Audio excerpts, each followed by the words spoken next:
Бисмиллях, ассаламу алейкум ва рахматуллахи ва баракатуху.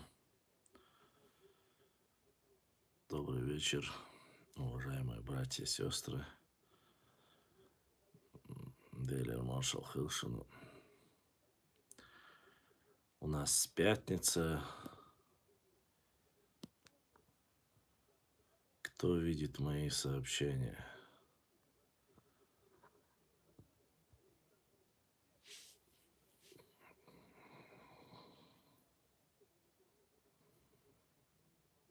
Так. Я рад приветствовать всех в эфире. Немножко мы сегодня задержались, но все же мы здесь. Надеюсь, нас будет все больше и больше. Вот. Прошла неделя, и мы снова с вами. Снова вместе, дорогие мои друзья и подписчики. Будем отвечать на вопросы по мере возможности. Также изучать понемногу нашу историю. И надеюсь, что всем будет интересно. Вы уж простите. Ва алейкум ассалам. То, что во время эфира мы будем попивать немножко кофе, чтобы, как говорится, не заснуть и не уснуть. Вот.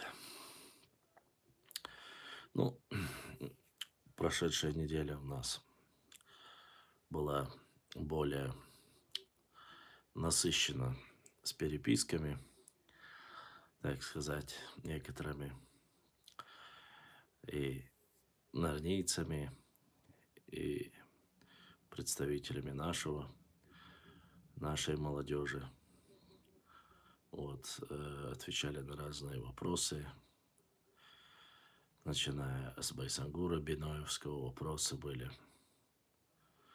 Вот, и также сейчас очень сильно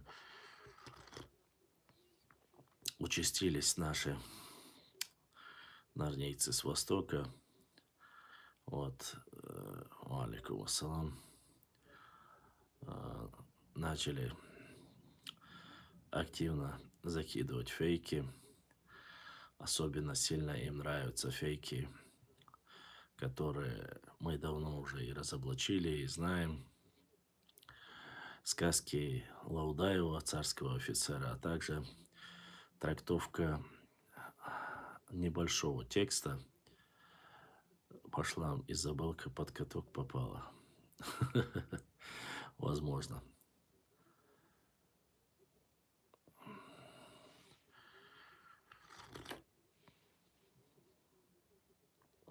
По-разному переводится Эстенгела. Вот.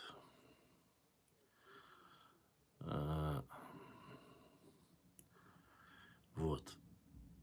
И мы, конечно же,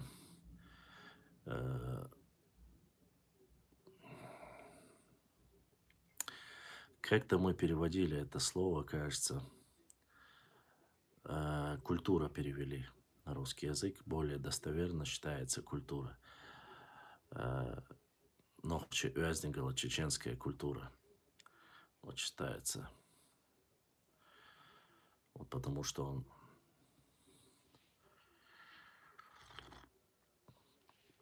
за фейки ее объявили в розыск. Этого я не слышал, конечно. Этого не слышал. Но сейчас, сегодня уже уголовное наказание. Вроде бы говорят за распространение, так что будьте осторожны. Не распространяйте недостоверную информацию. Жижик цадук чухтерук ант.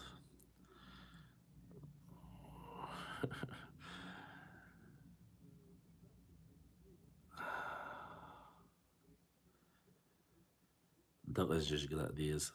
Давай.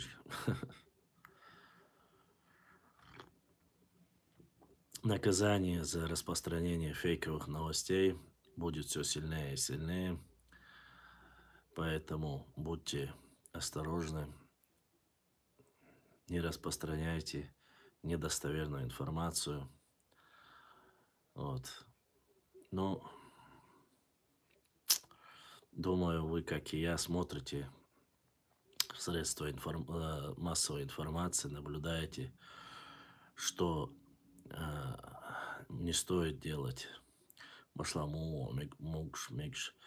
Марк, зажим сонг шхылысо, но, альхамдулилlah, метушу. Простыл я немножко.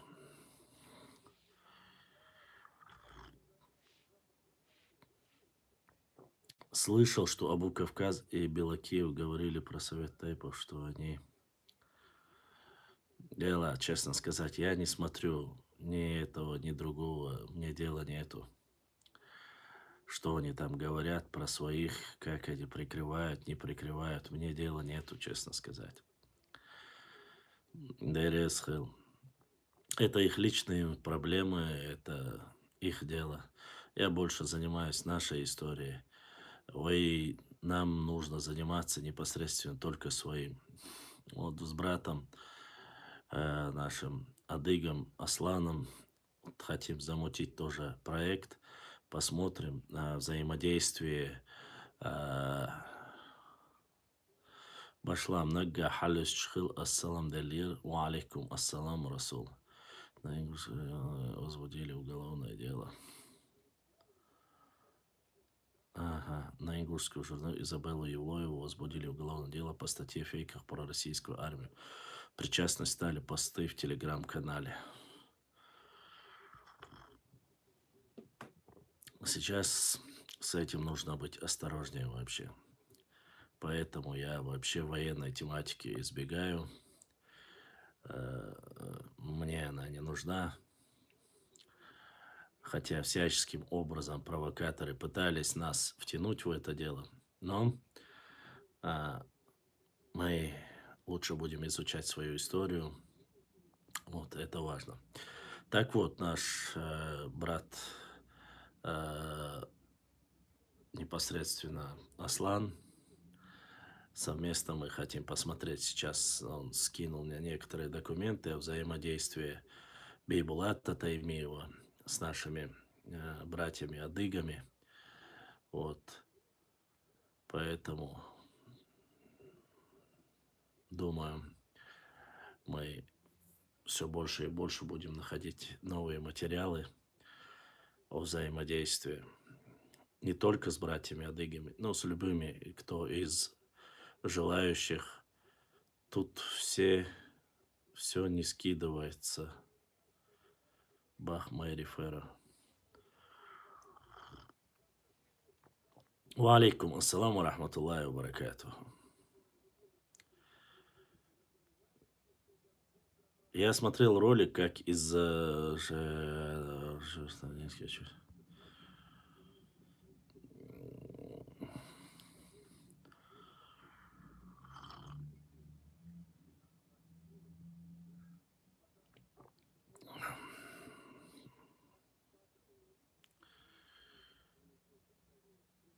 Башлам, черкесы наши братья. Ну, правильно говорить, YouTube, адыги. Адыги наши братья, соседи хорошие, братья по вере и соседи хорошие. Но мы говорим в основном по исторической тематике, не забывайте об этом. И пока ничего такого, как говорится, негативного мы не видим, не слышим за все время общения. Да, были какие-то моменты в историческом плане, неприятные моменты были, но, несмотря на это, мы все люди взрослые, образованные, имеем здравый смысл и прекрасно знаем, что у нас было великолепное взаимодействие. Мы многое, так сказать, испытали вместе. Да, такого исхода, как был у братьев адыгов, черкесов, у нас не было такого максимального исхода. Фактически 90% черкесов сегодня проживает по всему миру с тех пор в кавказские годы. У нас процентов 15-20 только был исход мухаджирства в Иорданию, Ирак, Египет, Сирию, Палестина. Ныне это Израиль. Турцию, самая большая делегация в Турцию. Пойду я кофе пить, Марзмая вошла. В Европе есть башни аналогичные. И наш брат Адлан задонатил. Адлан, Аллах дал сей дуэл, дал са дуэл. Бодисник Эзершка Соудолетил. Да, уважаемые мои братья, все, кто в России, может задонатить. У нас работает Сбербанк, карточка также работает. Кто живет в Европе, может вот через... Выходит время от времени бот, Donation, который называется. Нажимаете, и вы можете даже в Европе задонатить. И донат доходит, несмотря ни на что, как говорится. Адлан да сейдуэл да духуахуэл.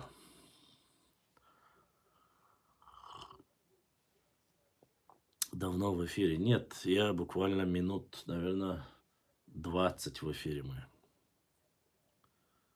Минут 20 в эфире.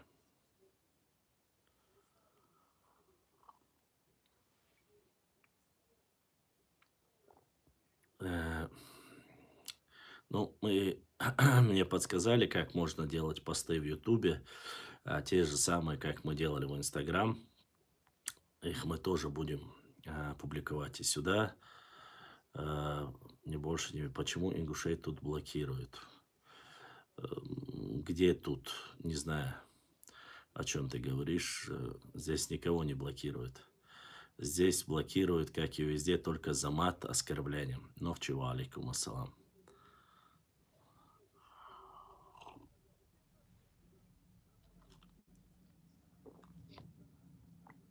Вот.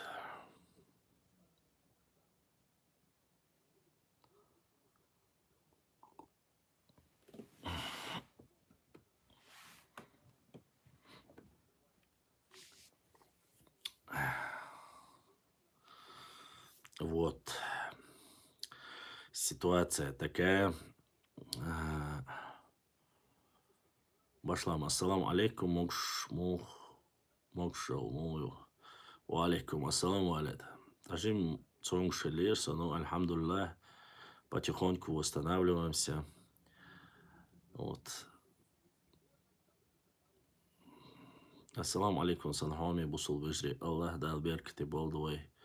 Цхан хиетер. Амин, Адлан Гурсаев. Амин, амин.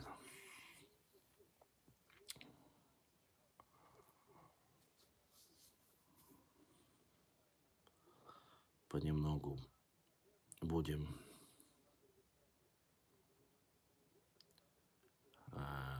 набирать обороты. Конечно, собрать аудиторию в Ютубе посложнее будет. Здесь, конечно, не такая хайповая тема. Но все же понемногу будем усиливать свою работу. И, надеюсь, активно проявим себя на историческом поприще. Да, у нас также работает Инстаграм, Фейсбук, Телеграм, ВК, все работает. Машлам, есть ли различия между чеченскими и адыгскими культурами? Конечно, есть различия. Языковое различие, культурное различие, имеются культуры разные. Там в основном майкопская культура распространена. Я думаю, частично кабанская тоже.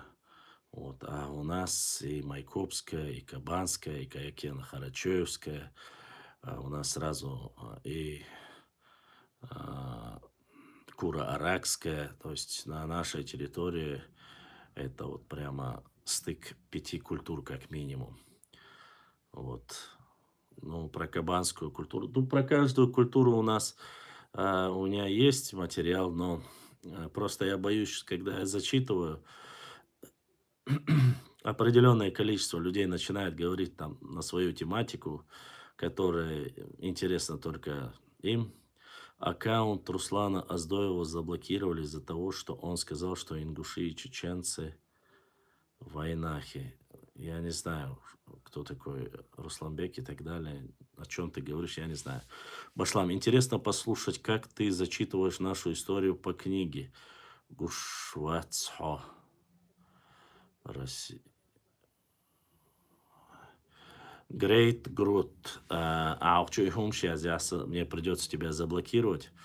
Почему? Потому что я зашел Хумша, это влияет на YouTube канал, это может сделать проблему.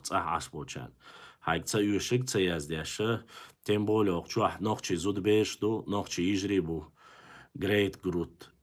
Я тебя предупреждаю. Никакого мата здесь и политики здесь не будет. Поэтому поэтому я тебя предупреждаю, Great Groot. Вот. Что касается чтения, освободилось.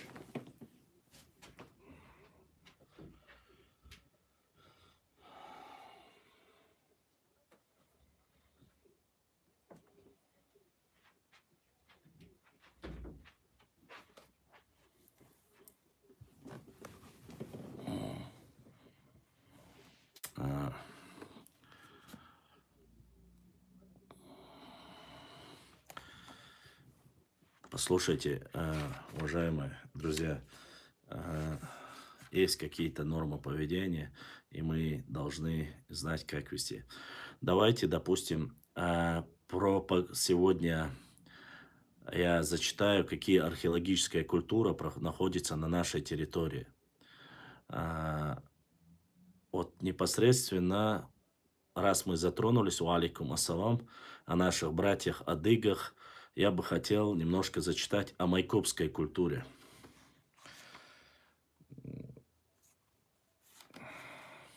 Все, что я зачитываю, я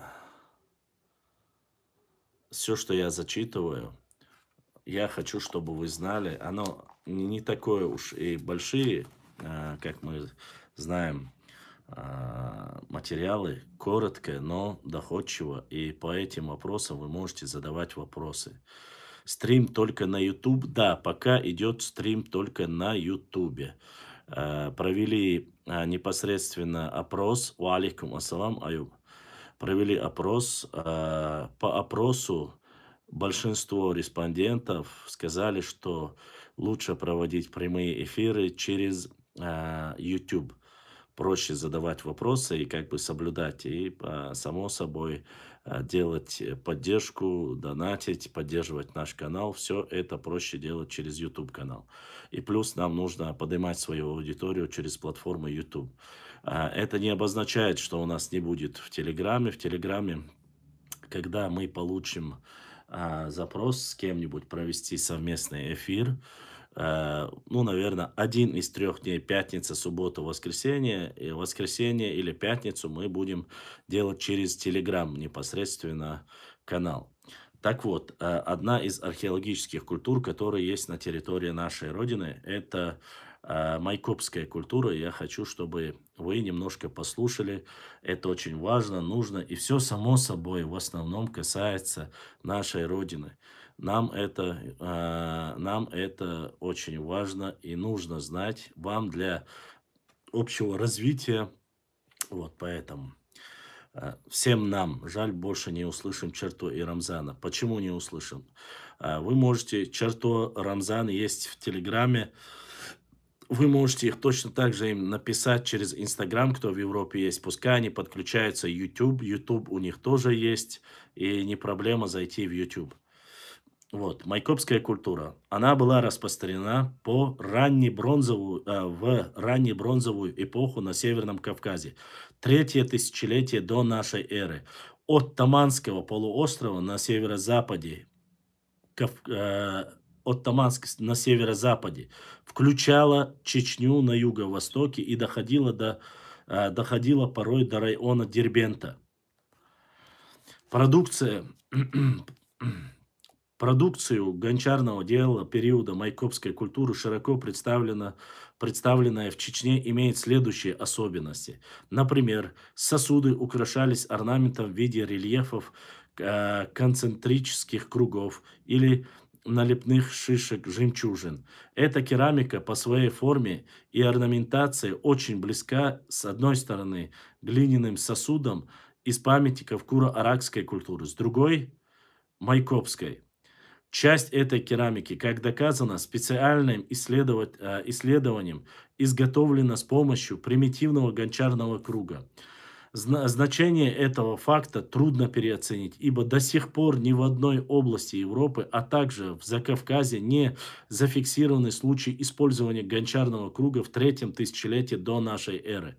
Об этом пишет тот самый знаменитый ученый Виноградов и другие.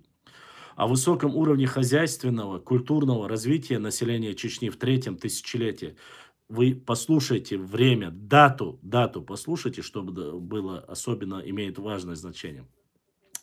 Развитие населения Чечни в третьем тысячелетии до нашей эры свидетельствует продукция древнейшей металлургии, найденная в погребении майкопских культуры бамутского курганного могильника. Среди них имеются бронзовые топоры, кинжальчики, ножи и шилья.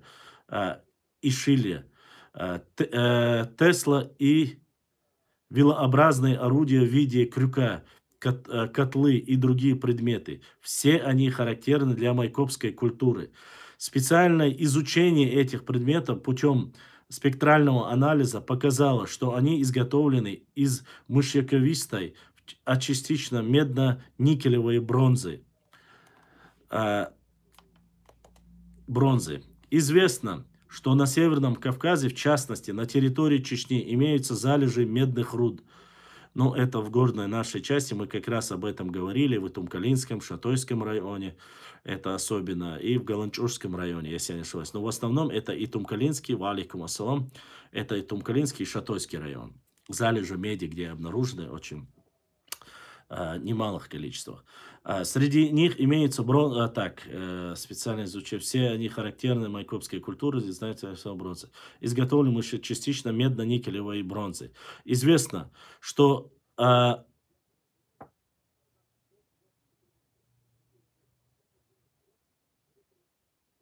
вот дебил какой-то, подожди, по крайней мере, дай мне сейчас зачитать. Известно, что на Северном Кавказе и в частности на территории Чечни имеются залежи медных руд. По-видимому, они использовались еще в глубокой древности.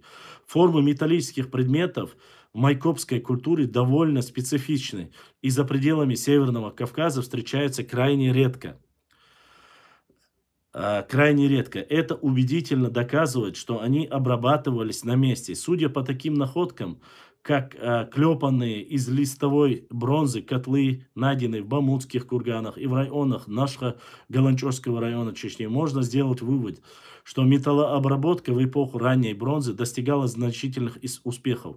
Хронологически с этим совпадает распространение на Кавказе изделий из драгоценных металлов. Находки в курганах у станицы Микенской и особенно усиление Бамут, золотых колец, пластинок, а также серебряной иглы доказывают, что население Чечни было известно благородные металлы. А то, что племена Северного Кавказа имели связи с странами Ближнего Востока, убедительно подтверждается, например, находками некоторых предметов древневосточного характера в знаменитом кургане города Майкопа, давшем название всей культуре эпохи раннего металла Северного Кавказа. Наличие гончарного круга в те времена не только на Северном Кавказе, но и в Передней Азии подтверждает родственные связи между племенами указанных регионов. Вот как раз таки даже по культурной археологическим данным говорит о взаимосвязи между Нохчи народом и адыгским народом. Вот дальше. Культура эпохи раннего так. Наличие гончарного круга в те времена не только на Северном Кавказе, но и в Передней Азии подтверждает родственные связи между племенами указанных регионов. Следовательно, одной из причин развития хозяйства и культуры племен в это время является является усиление и расширение связи их как между собой, так и с населением сопредельных территорий.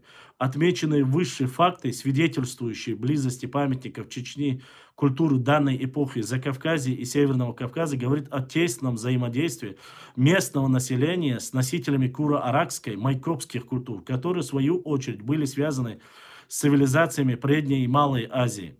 В последующем на основе майкопской культуры второго тысячелетия до нашей эры складывается культура средней и новой бронзы на Северном Кавказе, которую принято называть северокавказской. Территория северокавказской культуры охватывает в основном предгорье, горные районы Северного Кавказа. На севере четкие границы отсутствуют. Здесь приходит своеобразная зона стыка местных и степных племен. На западе она соприкасалась с территорией дольменной культуры. Дольменная культура — это в основном Карачаево-Черкесия, то есть Адыгея. Культуры на востоке территории проживания дагестанских племен, а южная граница проходила по главному Кавказскому хребту. Соответственно, племена, обитающие на территории распространения, имели прямое отношение к данной культуре. Она характеризуется резким подъемом производительных сил и, в частности, развитием металлургии, меди, бронзы. Со второй половины второго тысячелетия территория северокавказской культуры сильно сокращается в связи с наступлением степных катакомбных племен. Вот так вот, если сказать коротко, мы зачитали о майкопской культуре. Майкопская культура, чтобы вы знали, я, кажется, и публиковал в эфире. Надо отвечать на вопросы, а про каких-то... кто ты такой, чтобы меня учить или лечить своими чаев? Да, чтоб тебе... Так, давайте я сейчас отвечу, а то тут появились пару балаболов, которые ништяки свои несут какие-то. Ответим сразу нарнийским балабольчикам сразу. Аккаунт Тоделла. Так, интересно, сейчас как называют этих сарматов? Я дома. Само название сарматов было Уарство, это легендарное название Energy Drink. Давай, ты явно поел, наверное, что-то не то. У тебя несварение 50 тысяч лет, сарматы, Уарство. А составь Уарство. Уарство — это часть ногчи народа, это только небольшая его часть. Какие 50 тысяч лет, а уютиц. Сарматы у древних греков называются вообще царскими коньедами. Так что имя, фамилия. В эфире надо отвечать на вопросы, а про каких-то книгах надо сделать отдельно. Имя, фамилия. Я обязательно как-нибудь, когда у тебя спрошу, как мне нужно проводить эфир, ты заходи, я отвечу. Ты меня не учи, что мне нужно делать, хорошо? Лапшу свою оставь. Я отвечаю на вопросы и зачитываю интересные моменты, касающиеся нашей истории. Так что меня не учи. Если хочешь кого-то лечить, можешь идти по Ландосу и там разбирать свои. Башлам все прекрасно знают, просто не хочет раздробления, но в глубине души уверен, что в будущем все станет.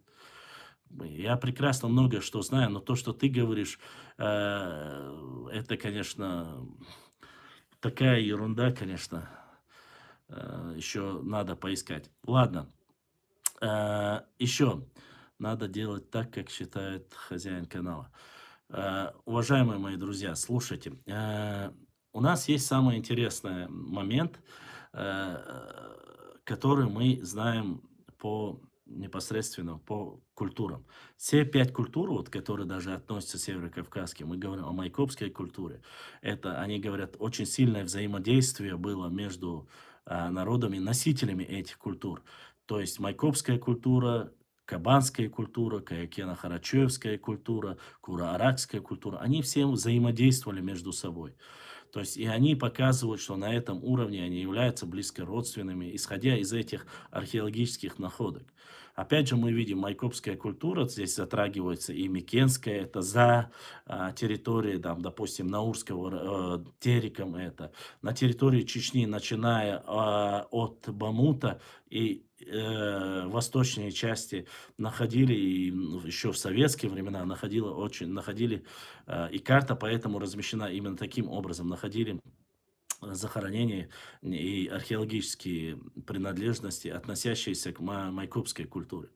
Вот. Это только обогащает нашу культуру и показывает о нашем взаимодействии, о наших близкородственных отношениях. И плюс ко всему, это показывает тем людям, которые несут бред и говорят, что адыгейцы якобы пришлый народ или сформировавшийся недавно народ из нагайцев или там каких-то кочевых племен. Мы относимся очень уважаем нагайский народ, но они не имеют отношения к формированию адыгскому народу. Потому что вообще появление как таковой нагайцев в наших степях, вот и на левобережье Терека, Карнагайский район и Нагайские степи начинают упоминать только ближе к 14-15 векам. Так, по крайней мере, говорят непосредственно наши и российские, и советские историки и этнологи. Поэтому вы за эти вещи, когда начинаете рассказывать всякого рода сказки, не верьте, не ведитесь на провокации. Вот. Некоторые наши западные нордийцы пытались даже исключить от нас и кабанскую культуру. Но наши ученые, я вам зачитывал, у нас следующее, мы можем, смотрите, сразу за майкопской идет каякено-харачоевская культура, непосредственно тоже относящаяся к 3-му тысячелетию до нашей эры. До нашей эры. Вот что меня удивило в данном материале, они говорят, что в некоторых местах, что майкопская культура достигала Дербента.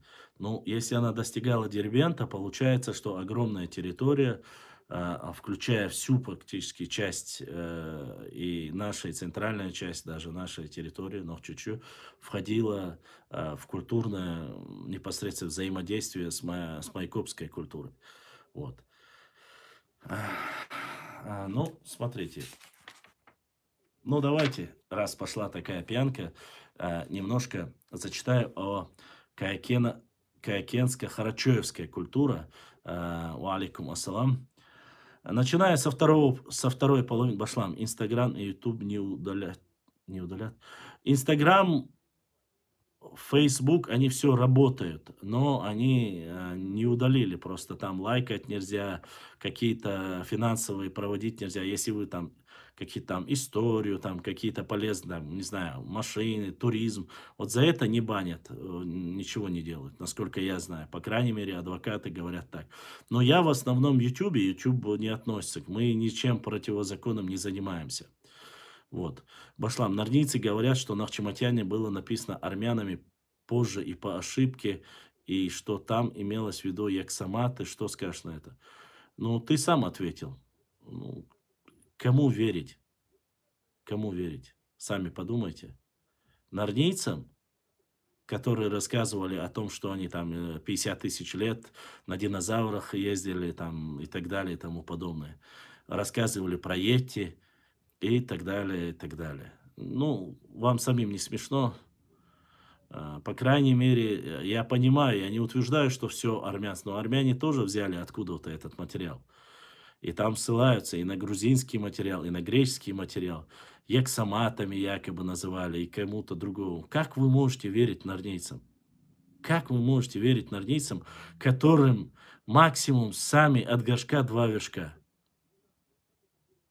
Их вообще и в природе не было как таковой, буквально там, не знаю, 3 столетия тому назад.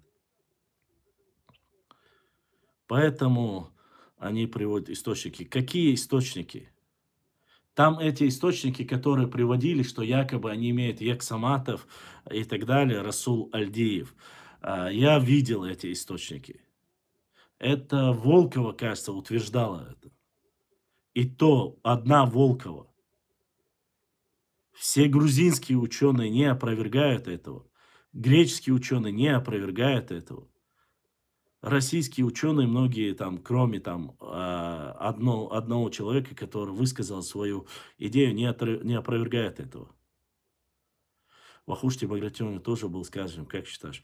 Я не считаю Вахушти Багратионовича сказочником, не сказочником. Вахушти Багратионовича можно понимать, каждый может понимать по-своему. Каждый может понимать по-своему.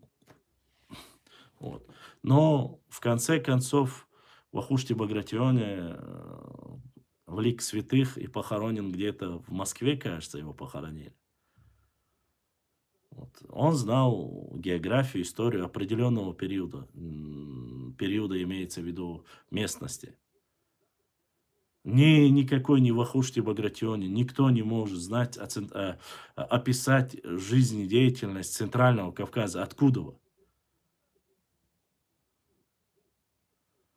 Кулумбека удалили, наконец-то.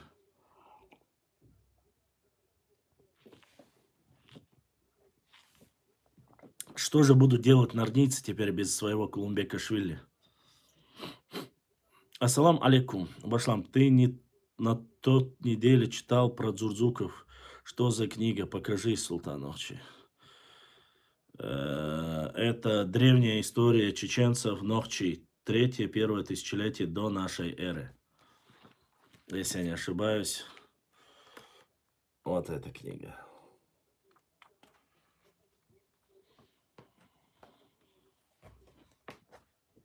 Я как раз него зачитывал по телеграм-каналу Валлаю и Бьюхмет так царцу Чуцаязур. Имя, фамилия, ряд, что хоть для тебя дошло, что я написал много раз про Галга. Имя, фамилия, рад, что хоть для тебя дошло то, что я писал много раз про Галга. Расул Альдеев, я не знаю, ты кому сейчас говоришь. Я историю Галга не изучаю. Мне это не нужно. Я изучаю историю своего народа, Нохчи народа. А какие-то взаимосвязи, которые были с галгаевцами, если кому-то интересно, я их могу зачитать, конечно же, вне всякого сомнения. Вот. Но, а так, мне своя история прекрасная, великолепная, поэтому, так что...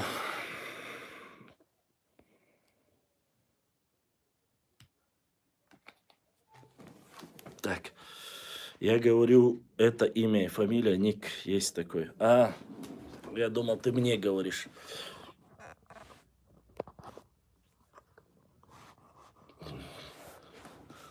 Вот. Историю Галапа. Еще раз, уважаемые друзья, Дзурзуки это гурджи. Да, Палцевичва, энерги дринк. Ты, походу, сегодня хачапури переел. Дзурзуки это чисто грузинские источники пишут, что это был непосредственно от чеченцев в основном. Он создал вчера новый канал, Башлам снова летит по маршрутке. Галгая тага. Башлам тхотсажим аудал забаш яшдохон цецмавала. Я просто не знаю, вы мне говорите или не мне, поэтому если вы хотите просто пообщаться, давайте просто пообщаемся. Вот. Что касается адыгской культуры, вот это дольмены и майкопская культура, она очень богатая, она очень интересная. Это я вам вкратце как бы взаимодействие наше рассказал, описал, что на нашей территории это туда входила часть Сунжинского, ныне Серноводского района, Ачхой-Мартановского района, Урус-Мартановского, Натеречного района входило туда. Башлам, я заметил некоторые путают историю с постройками из камня. Ну, постройки из камня тоже могут быть с 17-18, даже 18-19 века, а люди пытаются написать по ней историю тысячелетней давности. Хотя ни одна из этих башен не доказала, что ей там 1000 лет. Даже самые древние, которые говорят, там и то 15, 16, 17 века, которым нету и 1000 лет. Как можно говорить об истории по памятникам, которые, извините меня, Башлам, про встречу Алла с кабардинским князем что-нибудь знаешь? С каким кабардинским князем? Не знаю. История постройки жилища – это разные вещи. Конечно же. Конечно же. Некоторые путают, конечно же, историю по материалам. Я уже устал, честно сказать. Много раз публиковал, показывал вам, что из самих источников, как уничтожались Шатойские башни и Тумкалинские башни. Я закидывал фотографию еще буквально 2 года тому назад, как современными вертолетными ракетами уничтожалась горная часть и наши башни. Поэтому, уважаемые мои друзья, вы не думайте, что у нас там не было. Вот карты, даже старые советские карты, где находилась башенная культура, где они в основном были, посмотрите, и вы сами удивитесь. Почему, думаете, некоторые норнийцы говорят, и Том-Калинский наш, Галанчорский наш, Шатойский наш. А это говорится не потому, что сами эти районы или живущие там непосредственно жители Нохчичу им интересно. Нет. Они просто знают по советской истории, археологии, что в основном-то башенная культура, которая была сильна, Шаройский, Шатойский и Тумкалинский район, они находятся Галанчорский район, находятся на территории Нохчичу. Там, кроме этих районов, какой остается еще район? Веденский, но это уже фактически там зеленое все, как мы знаем, плодородные земли, густая зеленка, то есть леса, и там строят не каменные, там горы, в основном они, э, как вы знаете, все непосредственно находятся, немножко другая атмосфера. История это чем занимался народ, войны и так далее. История это, конечно, все, чем занимался народ. Ну, чисто говорить по одним. Но некоторые, да, пытаются сделать историю по архитектуре, что тоже является частью, конечно, истории. Что людям мешает изучать свою историю, не трогая нас. Ну, она будет не настолько интересна, возможно, без нас. Вот.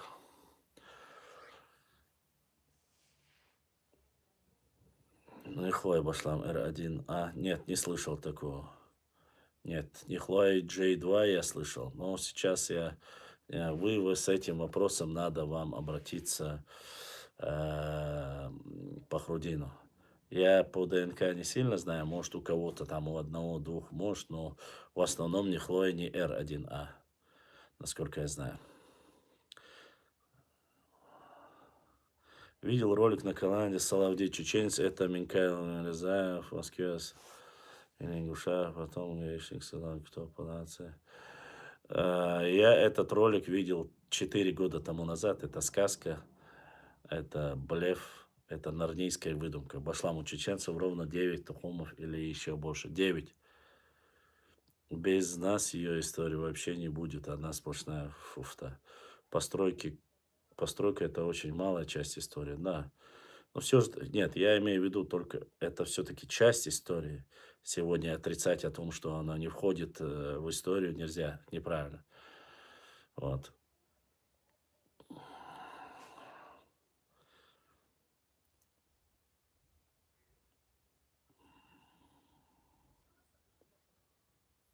История состоит из многих частей, конечно. Туда входит и, конечно же, и мифы, и легенды, и архитектура, и археология.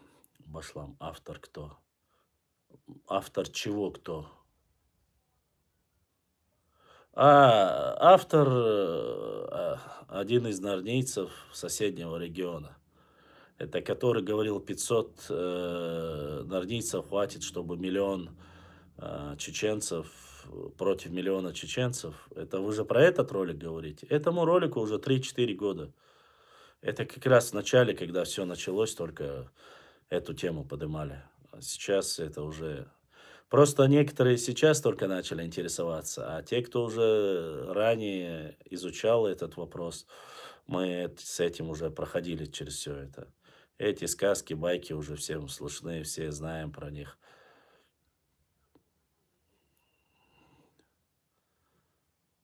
Ну да, некоторые башлами тоже aju кумы кубош, хундуйцер в Википедии, Милитон Фридман, потому что язык без костей, болтать можно все что угодно. И есть одно писание, где он там написал, что аль-кумуки, Вот из-за этого исходя. И они говорят, что он разговаривал на кумыкском языке, что вполне вероятно, что он говорил на кумыкском языке, это не отрицаю. Но точно так же он мог говорить на чеченском языке, на арабском языке. Вот, то, что Хаджи не доказано, и не факт, что он был кумыком, потому что никакой ранней жизнедеятельности про него.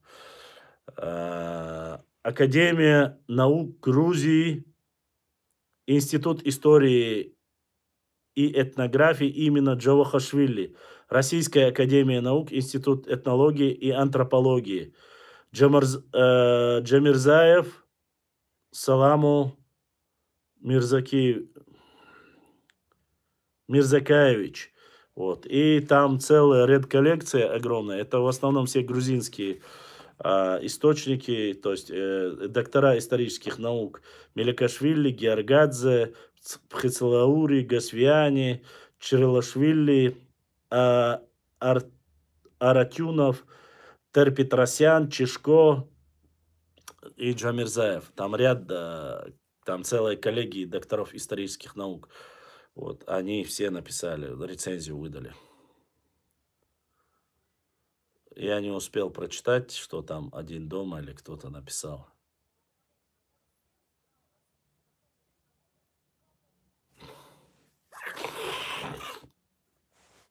Вот, поэтому это вы много роликов можете увидеть, если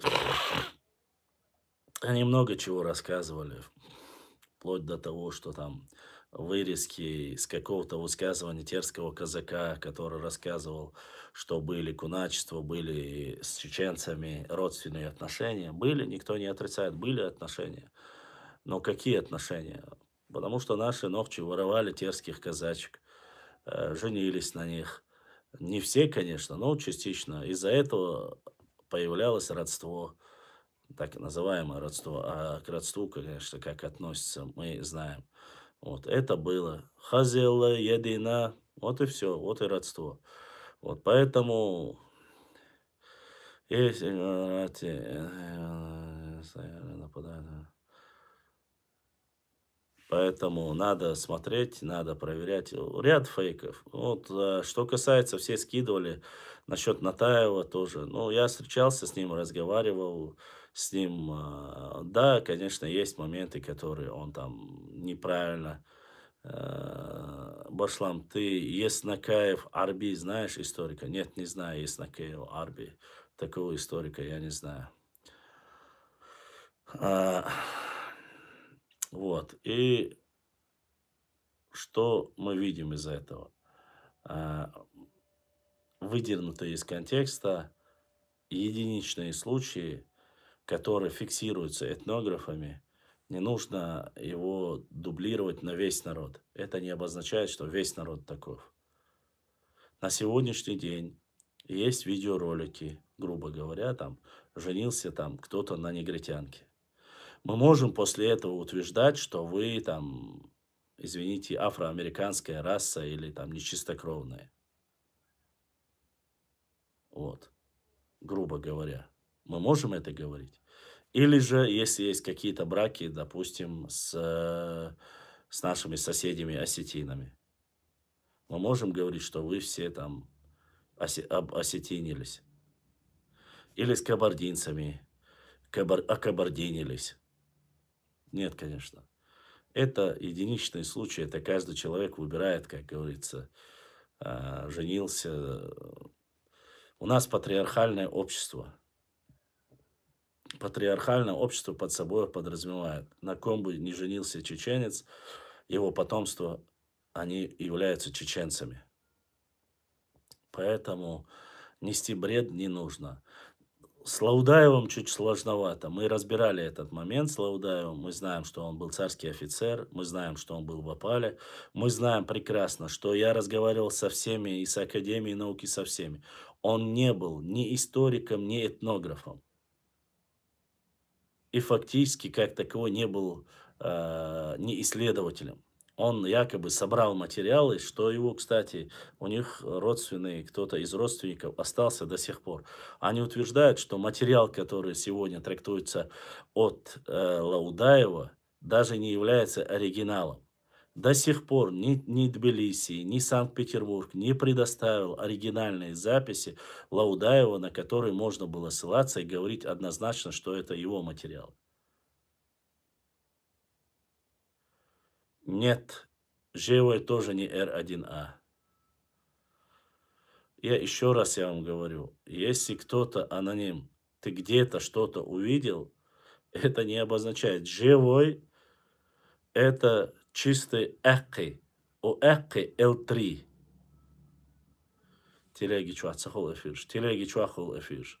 1 из 3 дней бывает непосредственно там. Во времена монгольского нашествия чеченцы могли перенять их алфавит, как сегодня мы переняли русский. Нет. У нас не было такого сильного взаимодействия с монголами, как вы думаете. И да, и после этого очень сильно меняется ситуация. Перенять много каких-то слов маловероятно. Совпадение с монгольскими словами я не слышал. Но совпадение есть с немецкими словами, есть с китайскими словами, некоторыми там и многими другими кавказскими словами. Понимаете? Но это не обозначает, что переняли или использовали. Вы слишком много уделяете внимания культуре. Монгольская культура не освоилась здесь и не осела здесь, на Кавказе. Тогда почему есть? А с чего ты взял, что это китайский иероглиф? Вот с чего ты взял, что это китайский петроглиф?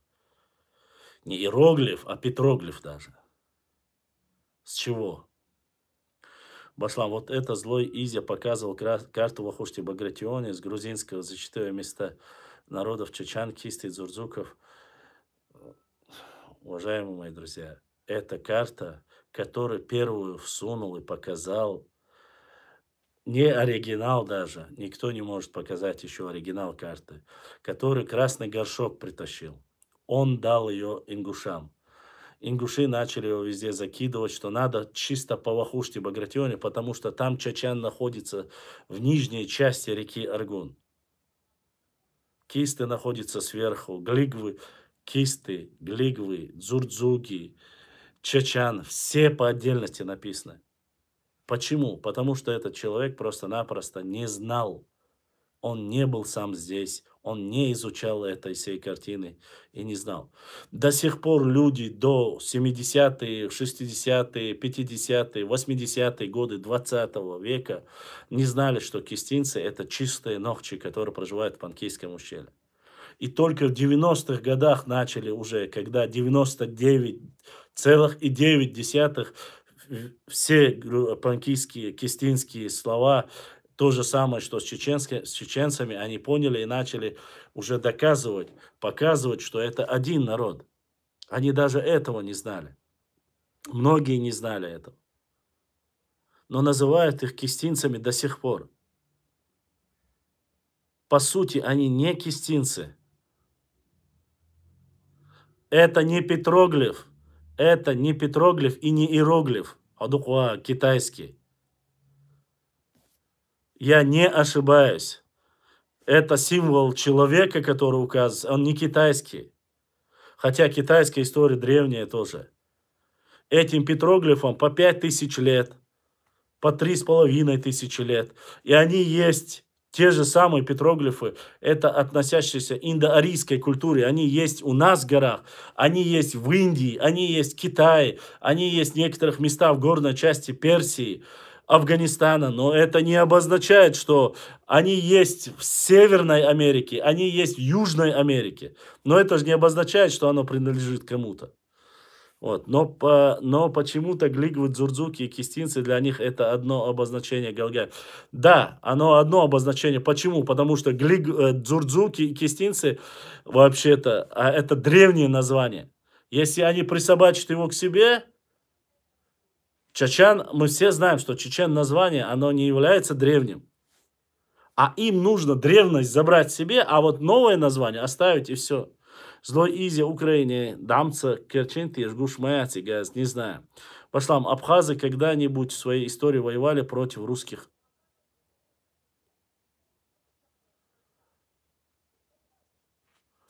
Я не могу сказать про них однозначно, про абхазов, честно скажу. Не интересовался.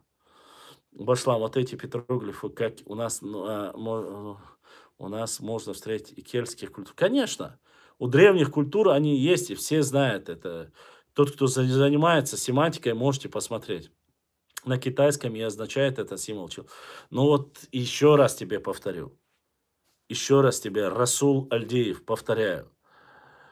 У пророка Нуха, алейхиссалам, было 3 сына. Иафет, Сим и Хам. С точки зрения истории науки вообще, который верит, и религия верит, от Иафета пошли кавказиане и европеоидная раса вся. Кавказианская раса ее называют еще.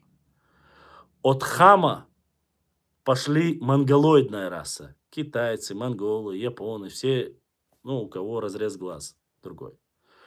От Сима пошли все семитские племена. Ну, если вдруг ты не знаешь, чтобы ты знал, семитские племена — это арабы, евреи, негры, ну, африканская раса. Негроидная раса она называется. Если ты это все знаешь, те народы в древности, которые были в Месопотамии, Шумерах, Урарту, Хуритов, оттуда мы, являясь непосредственно прямыми их потомками, родственниками, у нас есть эти петроглифы, есть в Китае они, в Индии есть, в Иране. Но это не обозначает, что китайцы имеют право на него первые. Где это сказано? Со всем уважением. Иафет, Сим и Хам. Интересно, а нам можно давать такие имена своим детям? Почему нельзя? Давать можно. Главное, чтобы прижились. Башлам, ингуши единственные на Кавказе. Башлам, ингуши единственные на Кавказе, которые подписали присягу, были вероподданными или были верноподданными. Нет, ингуши не единственные, и они присягу, добровольное вхождение было у нескольких, но я не хочу сейчас затрагивать чужую историю. Давайте я не буду отвечать на этот вопрос. Солнцаля, я не хочу говорить за другие народы. Особенности, солярные знаки. Да, знак солнца. Они в Древнем Египте тоже были.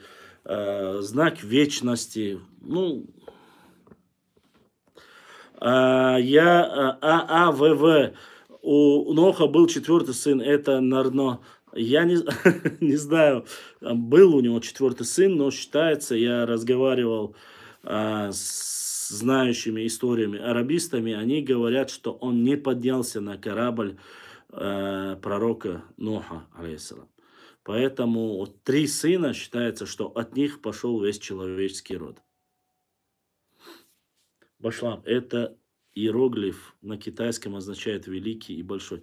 Но ты только что говорил, что человек, он у нас обозначает человек, если я не ошибаюсь. Что касается китайцев, я не знаю. Я не изучал, как грубо говоря, уж извините, китайскую. Я изучал поверхностно восточную историю, китайскую культуру об этом. Да, у них древняя культура, они считают свою поднебесность, сколько там, 5 с лишним тысяч лет, я считаю. Ну, как и Индия, древняя Индия тоже. Они тоже считают себе 5-6 тысяч лет. Ну, не забывайте, что нас тоже относят как минимум 5-7 тысяч лет. Вот.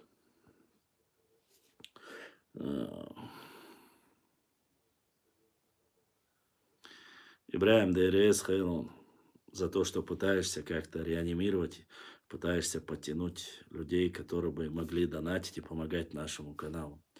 Башлам, ты не понял, о каком... Я понял, о чем он говорит. Но не Нарно его звали, а Нарни, наверное. Но я не буду такие вещи говорить, потому что все-таки мы говорим о пророке Нохе, которым непосредственно, от которого мы взяли, считается, что мы взяли свое название. это семья пророка, и я не хочу ни в коем случае даже шутить с религией Аллаха. Это очень опасно, и вам не рекомендую. И даже в шуточной форме не надо такие вещи делать. Как бы мы не любили нордейцев за их прекрасные сказки, но к религии относить их не нужно. Это опасные вещи. Очень. Глаздал диезвуется умно.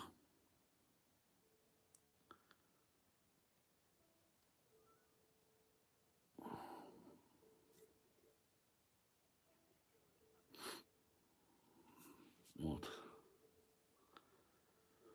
Ну, я был очень поражен. Этот иероглиф на китайском также и символ человека. То есть есть разные значения. Символ человека выглядит немного другого, но в целом похоже. Возможно. Но у нас он обозначает так. Все мы знаем, что имя, фамилия у тебя явно какая-то вот такая вот отношение прямо к ним, я не знаю. Я просто отвечаю на вопросы. Я могу, конечно, брать, а я буду шутить. Мне можно, я бабушка. Ну, бабушка, буква F на индийском или китайском, у них даже готовили воинов по кунг-фу и так далее. Но вроде не кунг-фу, она называется Шотсонлат, кажется, Башлам. А правда, что Юлий Цезарь на самом деле были... Юлий Цезарь, не знаю, был ли Юлий Цезарь норвийцем. Насколько я знаю, Юлий Цезарь был великим. Ну, с точки зрения истории он был великим. Я задаю вопрос, отвечайте. Бахахо. Имя, фамилия. Ты кому задаешь вопрос и кому ты просишь отвечать. Юлий Цезарь был великим человеком, с учетом того, что в историческом плане. Конечно, он был язычником, особо делаешь.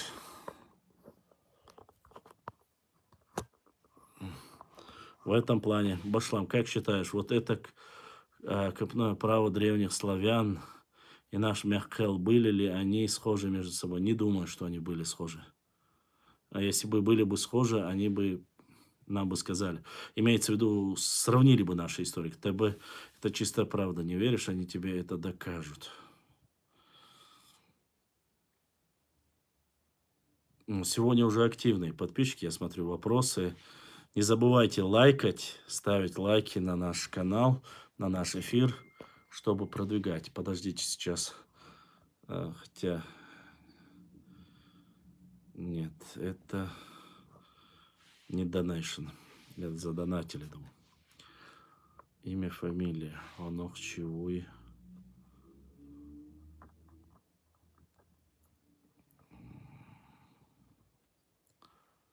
Если ты знаешь историю чеченцев, ты также должен знать и историю Кавказа. Чеченцы — это часть... Ты это мне говоришь, имя и фамилия? Я не понял. У тебя какие-то претензии ко мне или к чему?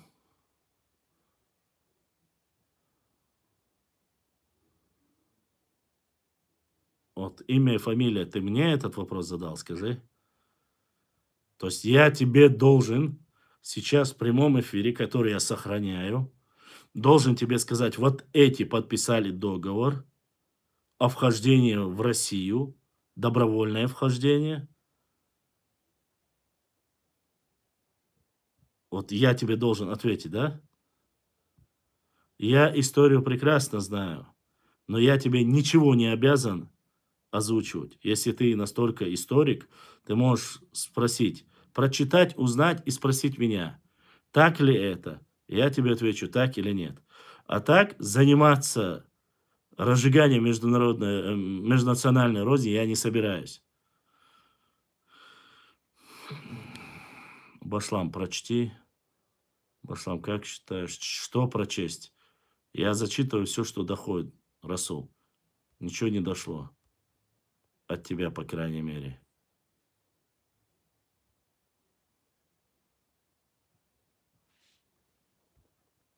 Обязан, должен. Никогда не разговаривайте со мной в таком тоне. Я вам ничего не должен и ничего не обязан.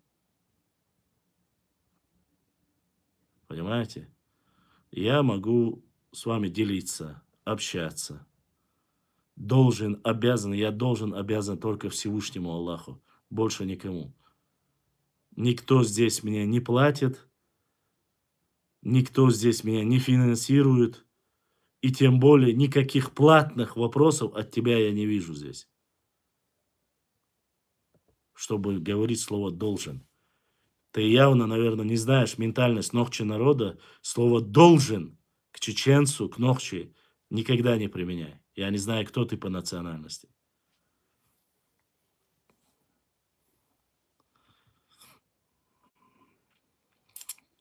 Дальше.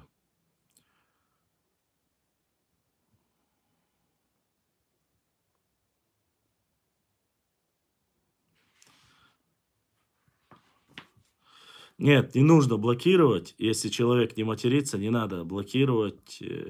Говорить можно, если человек не матерится, говорит культурно, можно вести дискуссию. Под статью загонять никого не надо. Это некрасиво, это неправильно. Я этого не желаю и никогда не желал. Лырдал диезвой, нохче хейкал дошхал диезвой. Цац болтуныш баня. Башлам, хотя сейчас прочти трансляция прямо в YouTube. Да, трансляция прямо в YouTube. Расул, я ничего от тебя, Башлам, прочти, Башлам, хотя сейчас прочти, ничего от тебя не приходило. Что прочесть? Вот 2 я последних прочел от тебя. Остальное ты прислал. Этот иероглиф на китайском также и символ человека. То есть разные значения. Символ человека выглядит немного по-другому, в целом похоже. Я тебе говорю, то же самое. Я не знаю, о чем ты сейчас мне говоришь. Вот 3 твоих сообщения и все. Тебе диком хердар, а то я соскучился по башламиному. Других вопросов нету, Расул. 3 вопроса от тебя, все 3 я зачел.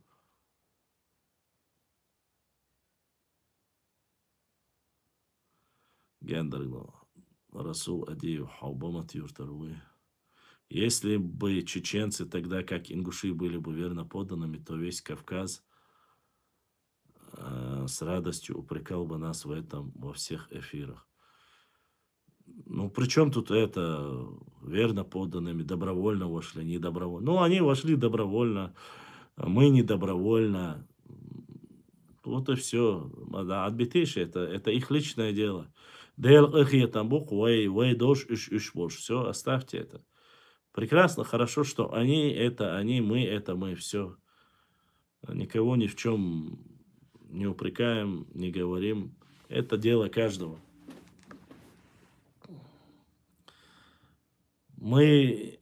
Я, честно сказать, не стесняюсь нашей истории. Я горжусь нашей историей. Но есть там моменты, определенные исторические персонажи, которые я стесняюсь называть. И не хочу их даже называть, и говорить о них не хочу. Поскольку считаю, что даже каждый историк скользь так может говорить об этом человеке. Но в основном я думаю, что таких людей мы должны исключать из своей истории. Почему так редко трансляции? Гендергно. Ну, не так редко. Пятница, суббота, воскресенье. Уважаемые друзья, у меня не всегда получается. У меня возможности ограниченные финансовые. Когда у меня бывает хоть чуть-чуть поддержка или получаю донаты, я провожу чаще эфиры. Когда бывает меньше донейшн, я, само собой, не могу себе пока позволить этого. Поэтому прошу прощения, по мере возможности я делаю. Имя, фамилия. Пятница, суббота, воскресенье. 3 дня мы делаем. Просто я среду исключил. Раньше я в среду делал, сейчас нет. Имя, фамилия. В 91 году разве не показал их добровольное вхождение? Башлам, я говорю, что этот иероглиф, ну почему ты иероглифом называешь его? У нас он петроглиф. Стоит на ингушских башнях, является родовым гербом рода Еще раз. Ни один из петроглифов не может быть ни Беркинхоевых, ни кого-либо. Эти петроглифы древние, понимаете, они не могут быть, не принадлежат одной фамилии. Это неправда. Кто-то взял и использовал их, но это общее достояние. Невозможно это, понимаете? Невозможно, чтобы петроглифы, которые используются на чеченских башнях, каким-то фамилиям, мы могли говорить, что это чисто чеченские только петроглифы. Почему мы не можем? Потому что они есть в Северной Америке, потому что они есть, даже у славян есть они. Языческие символы и так далее и тому подобное. В Китае есть, в Индии есть. Мы не можем говорить, что они принадлежат им. Монголы и китайцы, даже они разные. И Адлан задонатил. Брат Адлан, да, сайо, аданат, да, духуа хуайло. Будиснак, эзершка, соудоли, лависенде. Конечно, нет, Гендергну. Конечно, нет. Мы же видим по всей территории Чечни его. Начиная от селения Хуай и заканчивая. Но история у нас была одна. Когда-то. Ну, просто взяли прямо, просто когда создавали герб, Айсак Кадзоев, если я не ошибаюсь, является автором. Он взял и сказал, что вот там, и они присобачили вот этот иероглиф, петроглиф туда. Но что он является чисто только ингушским, это, или чеченским чисто, это неправильно. Нету такого. Я знаю, Расул, вау, духвахак, мы можем говорить о других шайдесаршу, духдахаш. Давайте мы будем говорить о своей истории, о своих петроглифах, не затрагивая их. Дейлдаш, мне честно сказать, мне вообще масти нету обсуждать, кто там, на чем там, к кому они относятся. Абсолютно верно, абсолютно верно. Никого не блокируем. Если человек не матерится, он может задавать вопросы. Не надо блокировать. Если какое-то некультурное, непосредственно комментарий, вы можете убрать и модераторам, моим братьям, сестрам, которые помогают. Потому что за счет этого комментария, чтобы целое видео не пришлось ни удалять, ни блокировать. Сейчас очень жесткие требования. Поэтому нужно быть осторожным, нужно понимать, без мата культурно задавать вопросы можно. Мы не имеем права. Мне многие говорили, что вот имели свои гербы, мы имели свои. Опять же, когда ты начинаешь проверять эти гербы, совпадение с западные Нохчи-Тейпы и Тухумы, грубо говоря, Вары, там символ кто-то взял 9-гранную звезду, поставил голову волка. Говорит, это наш тейповый герб. Но у других тоже есть волк. И они друг другу, они не родственны. Один и тот же там волк там и там. Но мы знаем, что древний символ волка использовался многими народами. И тюркскими использовались. И некоторые, правда, он у них похож на лису какую-то, и аварцы использовали его. И многие и в Древней Римской империи использовали волчицу. И немцы использовали волка. Но это же не обозначает это. У разных культур, у разных народов по-разному. Понимаете? Здесь должно быть поосторожнее с этими вещами. Этот герб, тотем, свастика, или как вы, символ, петроглиф, который мы говорим, есть там у наших братьев ингушей. Вот этот же герб находился на кабардинских, принадлежал кабардинскому князю. Он ставил эту тамгу на заднюю часть лошадей своих. Вы это знаете, это есть, описано. У черкесов фамилия, я не помню, на Ш, кажется, фамилия у них, или на Т, как-то фамилия Шохаева, или как, я не знаю, адыги были бы, они бы сразу знают, о чем я говорю. У них эта тамга стоит на лошади, на заднем бедре стоит эта тамга. И вопрос, у кого раньше этот тотем? Само собой, раньше на лошадях он, чем на флаге. Флаг-то появился в 91 году. А это исторически 18 или 19 век у них стоят они на лошадях. При фиксации я имею в виду. Да, на наших башнях они намного раньше. Башлам, ты просто не... Расул, хорошо. Ты изучал, я не изучал. Все, оставим. Ты лучше меня это знаешь, все. Атай духой. Я об этом уже написал 3-4 поста. Мне не рассказывай про семиотику. Про семиотику мне не нужно рассказывать. Я 3 поста сделал, меня заблокировал Инстаграм из-за того, что я вот эту фиксацию об этих звездах символики написал. Еще раз говорю, если даже то, что ты пытаешься мне подвести к тому, что это от монголов, а у монголов иероглиф этот взяли у китайцев, ну, это, ты извини меня, но это чушь собачья. Еще раз тебе говорю, это чушь собачья. Эти петроглифы на древних культурах, таких как индийская культура древняя, китайская, индоарийская,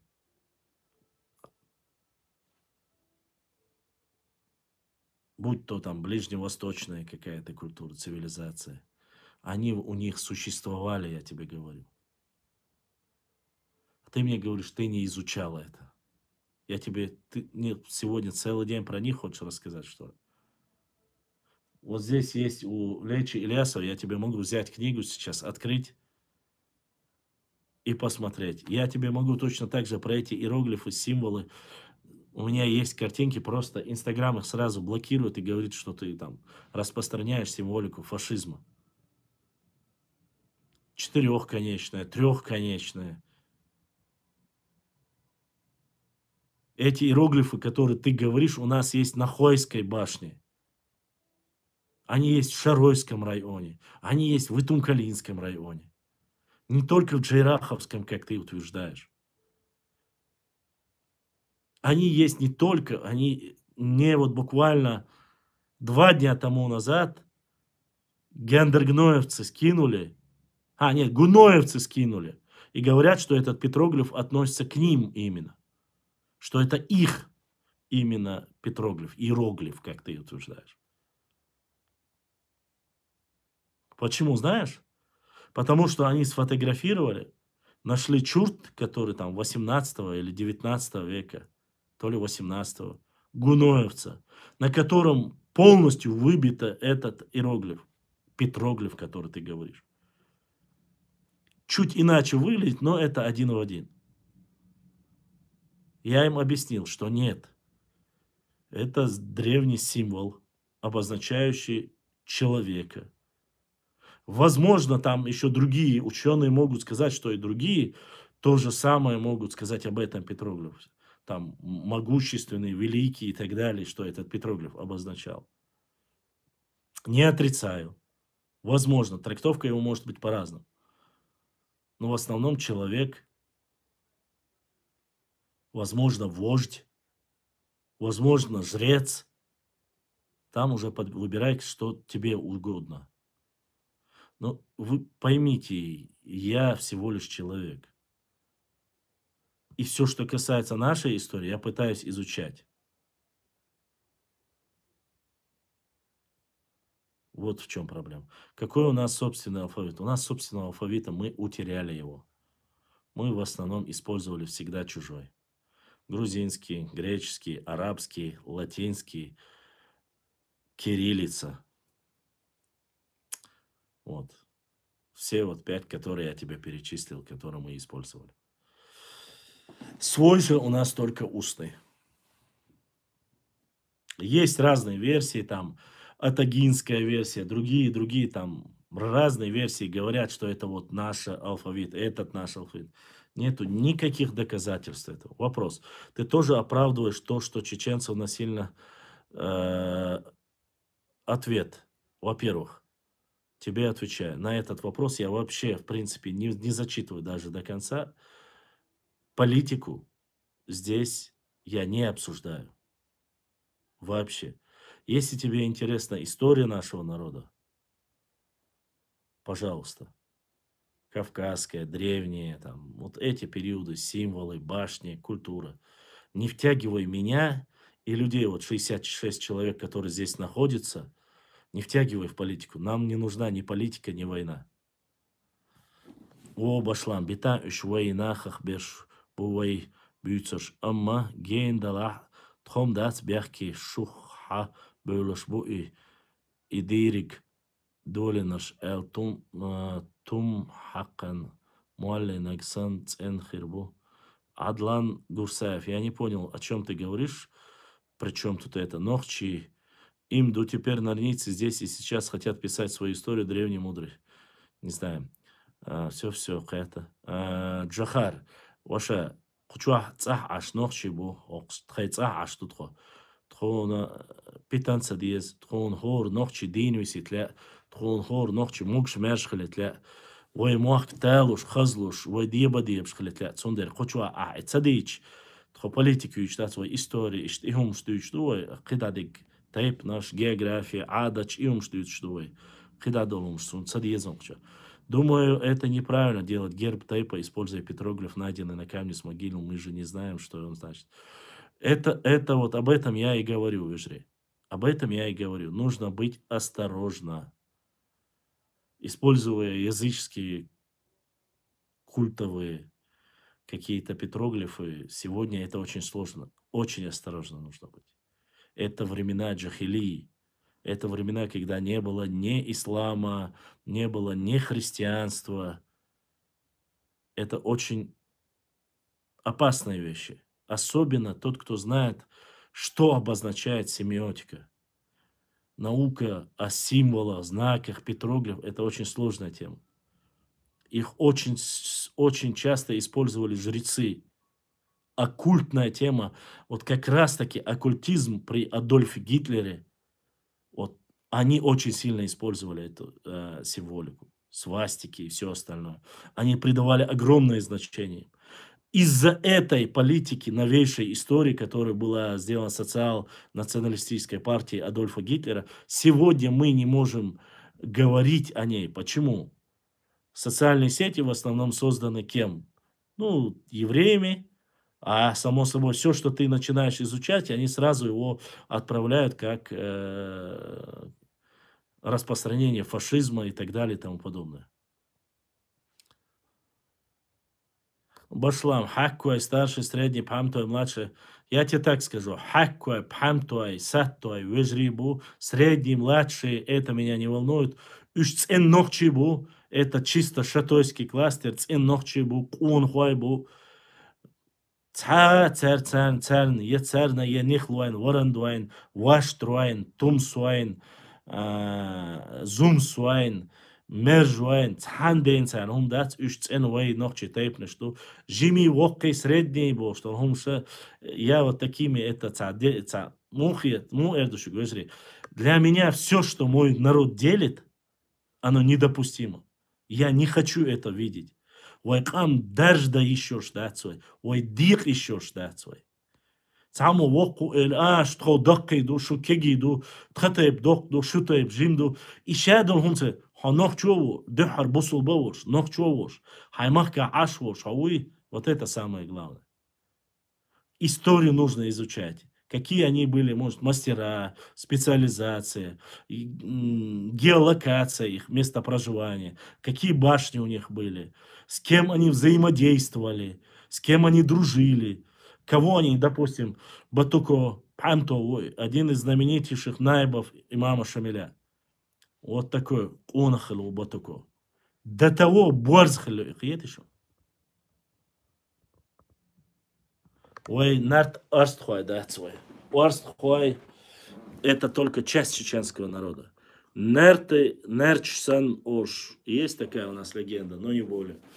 А так, что Уарстхуай нет. Уарстхуай – это часть чеченского народа, и ничего древнего в этом нету. Это наши фратрии.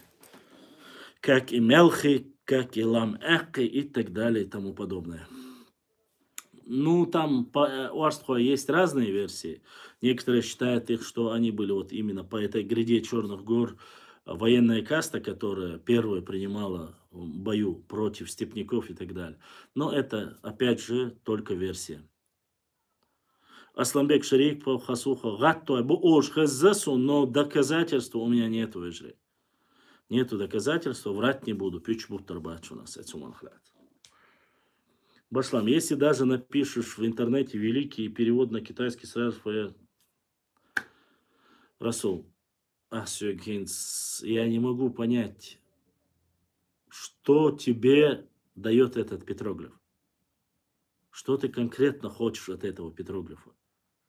Я тебе говорю, он не может быть ни китайским, ни чеченским, ни монгольским.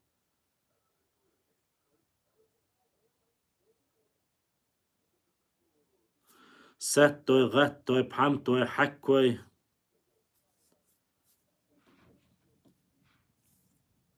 Там нихлой, дальше идут варандуай и так далее. Я не знаю, Расул, что ты конкретно хочешь, чтобы я признал, что это петроглиф китайский. Я тебе говорю, нет, он не китайский. Еще раз тебе повторяюсь, он не китайский. Китайцы могут его себе приписывать, и он и может обозначать, что он там, они могут описывать. Но о чем говорят все мировые историки или те, которые занимаются семиотикой? Они приписывают эти символы не к одному народу, конкретно застолбить за одним народом такого нету. Я, по крайней мере, не видел. Китайцы, конечно, могут, но нарнийцы утверждают, что там ковчег сел в Назране. Но это же не обозначает. Или Марат, который говорит, что он у нас находится.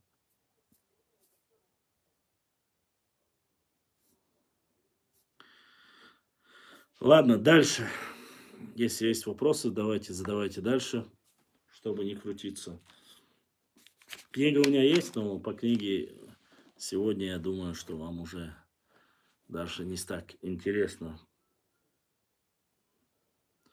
Шейх Мансур, с большой буквы пишется аноним. Шейх Мансур был князем или полководцем Кавказа. Он не был ни князем, ни полководцем. Шейх Мансур был первым имамом Кавказа.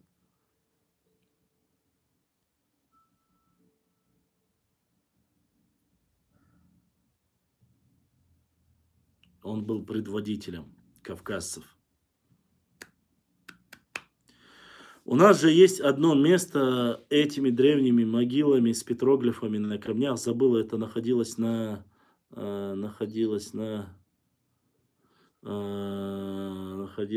них было много таинственных сил, особенно эмблема династии мировингов запомнилась. Но у нас в многих местах они есть. Расул на своем будет стоять Энохчи Амал Юцин. Ковчег сел на зране, лирика дает знать.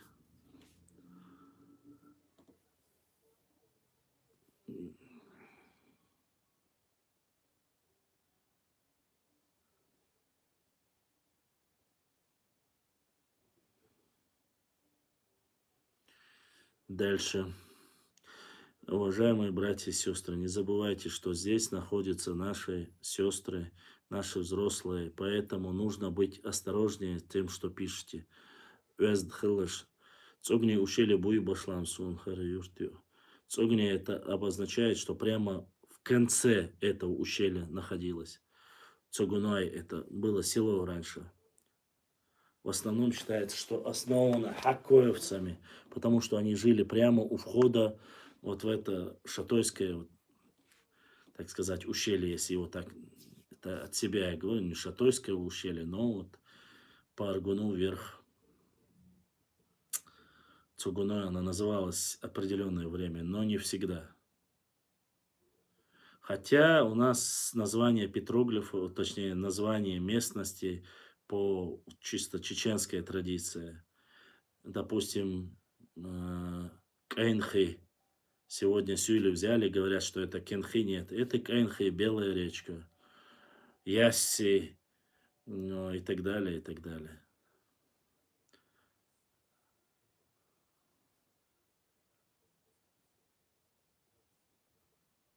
Чисто есть чеченское, но почему-то сегодня тюрки, некоторые Сюйлой, тюрки пытаются это себе присобачить, но она не имеет ничего. Везде пишут фартанга, но в последнее время находишь все больше и больше доказательств. Она называется мартанга.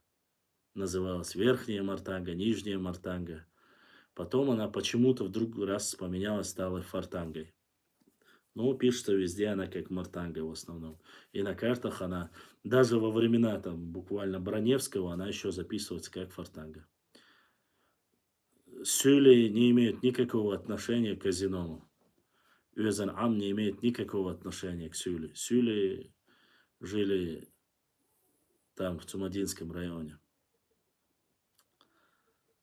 Но если ты подразумеваешь сегодня как Дагестан, это совсем другое. Дагестан не весь Сюли. Дагестан там есть часть разная. Задавайте вопросы, интересующие вас в Ашламу по истории нашего народа. Не забывайте там Аухуай Махк, Кидал Мехк Штуцига, Омки Махк Буцига и так далее. Але мужчин, как вот только сегодня.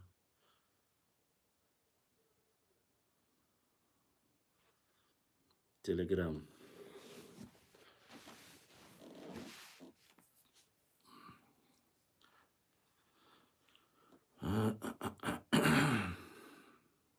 Башня, которая стоит, этот знак.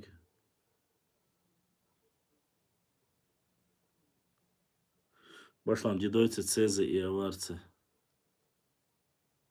Нет, дедойцы не относят себе, те дедойцы, которые всегда приходили ко мне в эфире, говорят, дедойцы, они являются отдельными.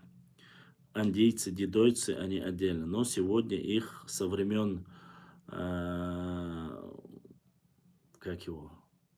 Но сегодня наука уже записывает как андодедойские, андоцесские, кажется, да, общество их, они относят к ним. Вот они более или менее к нему относят. Но все это началось, говорят, что при Даниалове началось.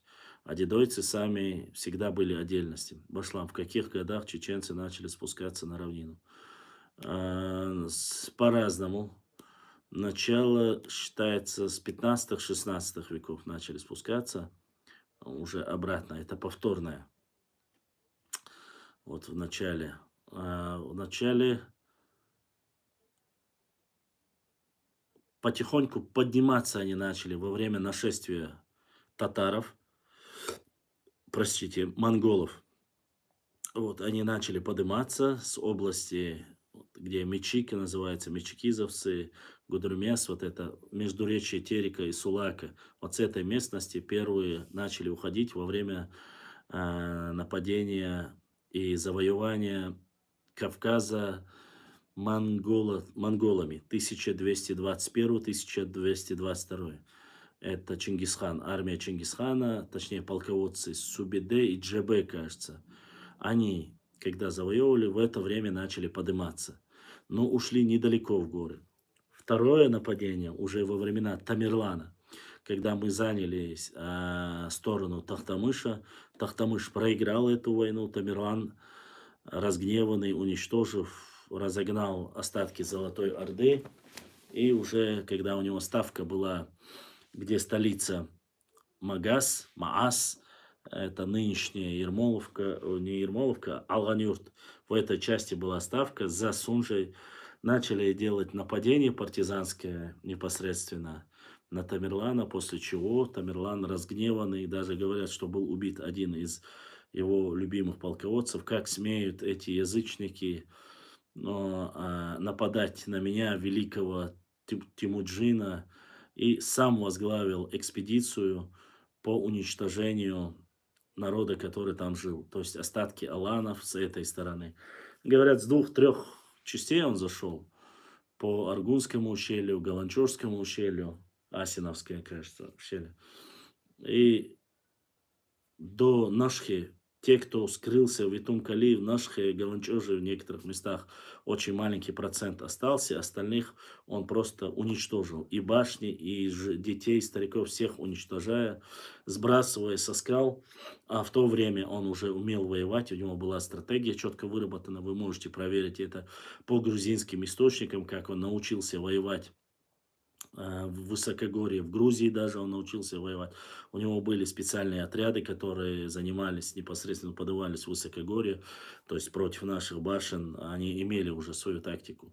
Уничтожая все, он вышел через Ичкерийская низменность и часть войск отправил дружественным, в то время они говорят, в сторону Ауха, другую часть пошел на Сюли, где, уничтожив их, начал брать в рабство и уводить. Ну, он хотел с походом пойти завоевать, то есть он хотел повторить полностью все, что сделал Чингисхан, И в 1405 году Тамерлан, не воплотив свою жизнь, свою мечту, умер. Вот, 1004, это уже 15 век. Не забывайте, в 1566 году в области Аух, где уже были непосредственно Аух, междуречье Терека и Сулака, находится уже, проживают Акоки и проживают наши непосредственно ауховцы под предводительством и руководил непосредственно полководцем, там был Шехмурза Акотский, а это 16 век. То есть, получается, в 16 веке уже новчи начали спускаться на эти земли. На этих землях, на плоскостных землях, междуречья Терека и Сулака, уже оставались определенные тюркские племена.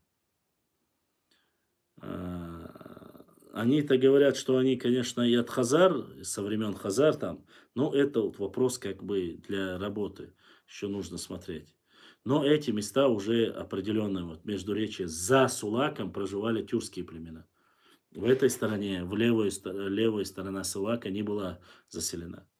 Вот. Под натиском маленькое непосредственно было наше население, не было густо заселенным, делали набеги. Тюркские племена делали, вот эти же шамхалы и так далее. Башлам, Хромой Тимур за кого был? Хромой Тимур был за себя. Это и есть Тамерлангом его звали. А Тахтамыш его противник был. Золотая Орда против татаро-монгольского ига. Это уже татаро-монгольская ига была. А первые, кто пришли, это были чисто монгольские. Монголы были. Вот. Так вот, делали нападения непосредственно. Нуцалы делали нападения аварские, потому что плоскостная территория была более плодородная. Там пасли скот, небольшие части ногчи, которые спускались на эти земли. Те говорили, что это наши земли, наши, само собой, говорили, что это, зная по преданиям своих предков, что эти земли все время были за нахчийцами. Вот, это левая сторона Гуайхи. И чисто чеченские тейпы Чунгруай, Харачуай, Бенуай, Цьечуай, Мержуай, Мелхи, Аларвай, Бильтуай. Вот все эти тейпы начали потихоньку возвращаться на эти земли. С гор спускаться вниз и занимать плодородные земли. Климат был более мягче в зимний период. Вот. Начали столкновения с этими беками, шамхалами. И на Мехкеле было принято решение, где это было, или в Майсте, или в Нашхе, в какой-то области приняли решение, что в горной части они не владели ничем и никогда не сувались в то время, и никаких археологических, хотя нету. Сегодня, правда, пытаются некоторые сюлы говорить, что якобы там Шаройский район никогда он не принадлежал им и не был. По соседству с нами жили дидойцы, но это тоже небольшое как бы племя, грубо говоря. Они с нами вели очень хорошие взаимоотношения были. Они и на картах есть дидойцы, тут вне всякого сомнения. Вот. И начали вот эти земли осваивать. Было принято решение, что мы одного из авторитетнейших из них пригласим к себе. Сюлай Вала, Ягумки Вала, чтобы не делали их подданные, чтобы не нападали. А если нападать, то они вместе уже с этим князем отбивали. И вот так появились на этих землях, не на Ичкеринске, а тех, кто спустился из Ичкерии, с Нашки, этой земли начали заключать договор. Там с определенных, там, из 100 баранов, там, один баран, это как нанимали их менеджерами. Но многим сегодня не нравится это слово, они говорят, были там и так далее, то они были нуцалами. Но вопрос возникает, если они управляли этими, где ваши города, где ваше зафиксировано все это, что вот платили, все, они были подати и так далее, то этого всего, конечно же, нету. Есть некоторые описания как раз-то этих моментов, что эти земли определенное время были подвластны некоторым аварским ханам и кумыкским шавхалам. Никто не отрицает, что определенное время было до тех пор, пока чеченцы не стали той самой силой, которые они были и являлись ими на этом месте. А, то есть они, когда начали укрепляться, это не только в этой части, это и нижняя часть Аргуна, и про эту местность точно так же говорю. Когда ты начинаешь изучать про князей Турловых, об этом говорит, что вот это село было передано им, царским царем российским. Он поехал в Кизляр, там вымаливал. Письмо вы можете почитать, оно есть в свободном доступе, я его публиковал, там великий падишах, прошу отдать мне эти земли, там и так далее, и тому подобное. На что он дает добро, и после этого он начинает якобы управлять этими уздениями, уздениями этими аулами. Но после того, как чеченцы начали заселять, и Чечен-аул стал большим, и начали потихоньку старые атаги, Чечен-аул, вот эти села начали обратно возрождаться, заполнять чеченцами после вот этого нашествия Тамерлана, они начали спускать, объединяться, они начали или убивать князей, или прогонять их, и они потихоньку, теряя власть, отходили все дальше и дальше, и дошли до Терека. Вот некоторые говорят, что за Терек ушли, других прогнали в сторону туда, Сюйлемох отогнали, этих отогнали, там тот, кто остался из князей, здесь окончательно здесь был. Поэтому все это описывается, и эти моменты есть, они зафиксированы. Особенно сильно зафиксированы эти моменты. Мы их публикуем частично, это не целое, как бы. Да, есть моменты, которые наши историки, к сожалению, просто дословно, слово в слово опубликовали, там, ангажированных, там, процарских, пророссийских. Почему? Военная демократия, которая существовала в те годы на территории Новчучуя, не устраивала царский режим. Они не хотели с этим мириться. Они не понимали этого. А когда есть князь, он отвечает, он там собирает налоги и так далее, ответственный.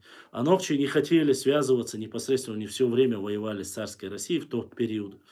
Им нужен был посредник, и вот этим посредниками являлись или же кумыкские шамхалы, или же черкесские беки, или же непосредственно нуцал. Их не так много, и опять же, речь идет только в основном о плодородных равнинных землях, чтобы вы понимали. Понимаете? Вот и все.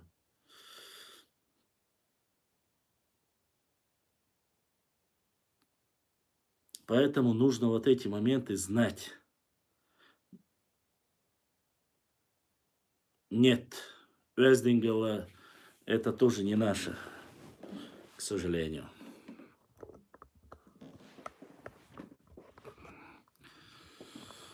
Ну, Расул Хатыри, Расул, ты, наверное, сейчас скажешь, это тоже китайское. Но в основном говорят, что это персидское. Исаев Султан Ойс, Саух Дуаттау Исаев Султан. Мы вместе учились, он был музееведом. У меня было направление история, у него музеевед. Но он археолог, насколько я знаю, если сейчас не поменял. Там много моментов, и я их публикую, конечно, не каждый понимает. Да, Сюли очень сильно напряглись по этому поводу, им не нравится то, что я вот это публикую, вот так говорю. Но я и не должен оправдывать желание ни Сюли, ни других остальных там соседние народы. Хири, Сюли, Галга. Мне не интересно их мнение, мне интересно свое. Хотя Галга Шамумацавах по этому плану, потому что они тоже даже в этот период подпадали под те же самые кумыкских шамхалов, черкесских беков, кабардинских, черкесских, это одно и то же. Вот. Хотя, ладно, я не буду сейчас опять скажу, что я захожу в Ингушетию, не буду я заходить туда. Башлам Султане видео говорит, Сагир Башлам. Мне кажется, Расул пытается доказать теорию лингвиста Сергея Старостина. Знаешь, что... Знаю, Старостина знаю, но Старостин еще тот жук, честно сказать. И на самом деле его материалы сильно углубляться не стоит. Он недолюбливает, честно сказать. По крайней мере. Я же публиковал Старостина, вы не видели, что ли? Я публиковал его видео от древнехуритского, чеченского, китайских. Да, я видел это. Как раз я об этом, Милтон Фридман, я это публиковал и говорил об этом. Ну, это, он же лингвист, это его хлеб. Он, конечно, это его версия. Это его версия. Но не забывайте еще раз, уважаемые мои друзья, Древний Китай, Древняя Индия и Месопотамия – это самые древнейшие цивилизации. Основа основ. Вот, пошла Инстаграм, дох, все. Нет, Инстаграм есть, Фейсбук тоже есть, но он сейчас не активен, в основном кто в Европе может им пользуется. Пошла Маршалу, Хангах, он мой одноклассник, ТМБ, да, Гах, Газдуканюсу, но так в основном мы через Инстаграм общались. Не знаю, будет ли он сейчас в телеге, но так как... Ну, по языку есть сходство Милтон Фридман, это согласен. Мы это сами знаем и без него. Есть у нас некоторые слова очень созвучные и имеющие одно и то же значение. Дарвинская наклонность юцацболчер, так что не реагируем резко. Да. Хотя, знаете, Дарвин, говорят, на самом деле, тот, кто знает труды Дарвина, говорят, что он не утверждал, что человек произошел от обезьяны. Он лишь утверждал о том, что они схожи непосредственно с обезьяной, но не утверждал этого. Опять же, мы только... Башлам, дравидские языки и индусские, не знаю. Я дравидские языки не изучал, и индусские тоже не изучал.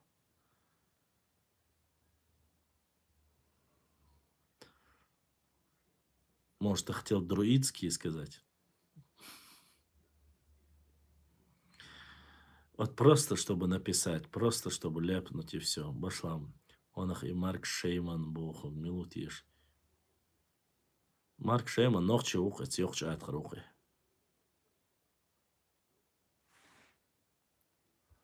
И что монголы были настолько удивлены противостояла Дела. Монголы ничего не были удивлены. Монголов никто ничем не мог удивить. Это была самая передовая армия своего времени. Монголы вообще считается, что они вглубь горы вообще не заходили. Им не нужны были эти территории. Они уничтожали вот те, которые были на плодородных степных частях, по степной части Кавказа. Это вот эти земли завоевали. А остальное им смысла не было. Горно-лесистые места, чтобы... Это же кочевые племена. Я знаю это, Расул. Ваша, ты просто не представляешь, за эти 4 года сколько я только не прочитал. Клянусь, я не знал, что он нохчи, ну, ною фразу ацарцун. Нохчи, ой, йохчи атхар, башлам, нохчи муат. Дикхая он, переводе, язеш, доштер, дырса. Эла, нохчи муат, там харсон, но массу дечниш хаалсон. Во времена монголов, абсолютно верно. Абсолютно верно. Не было никаких ингушей и чеченцев во времена монголов не было. Это верно. Под этими названиями не было. И они были одним, но...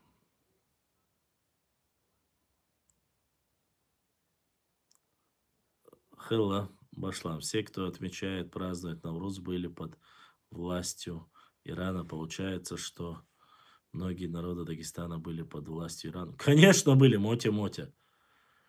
Конечно, были. Они же сегодня и сами говорят, что они Надир-Шаха там убили. Правда, каждый говорит, Каждый говорит, что они там прогнали его, все, кто там 40 национальностей в Дагестане.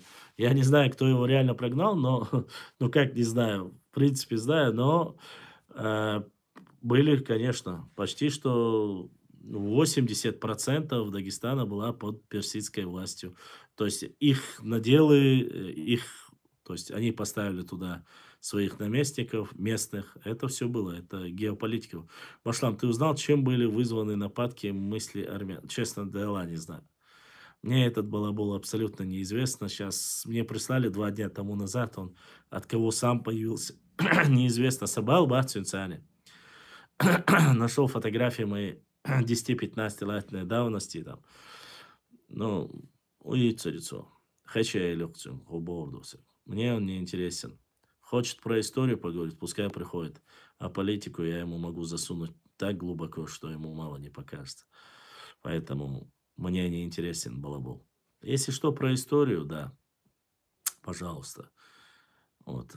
Желательно, конечно, старую. А так сон. Я с тех пор ничего не изменилось. Я никогда не занимался делением своего народа и дроблением. Нохчи кам дешу, сай мох бешу, нохчи бикать лушвац, мох бикать лушвац, хандейн 9 миллиметр даялет сатушевац. Поэтому мне такие вещи не интересны. Потому что я с многими людьми, да, есть люди у нас больные, немножко тейповой темой больные, там, начинают рассказывать, вот мы отдельный народ у нас. Но стоит заказать, а, но стоит сказать одно, а, что касается,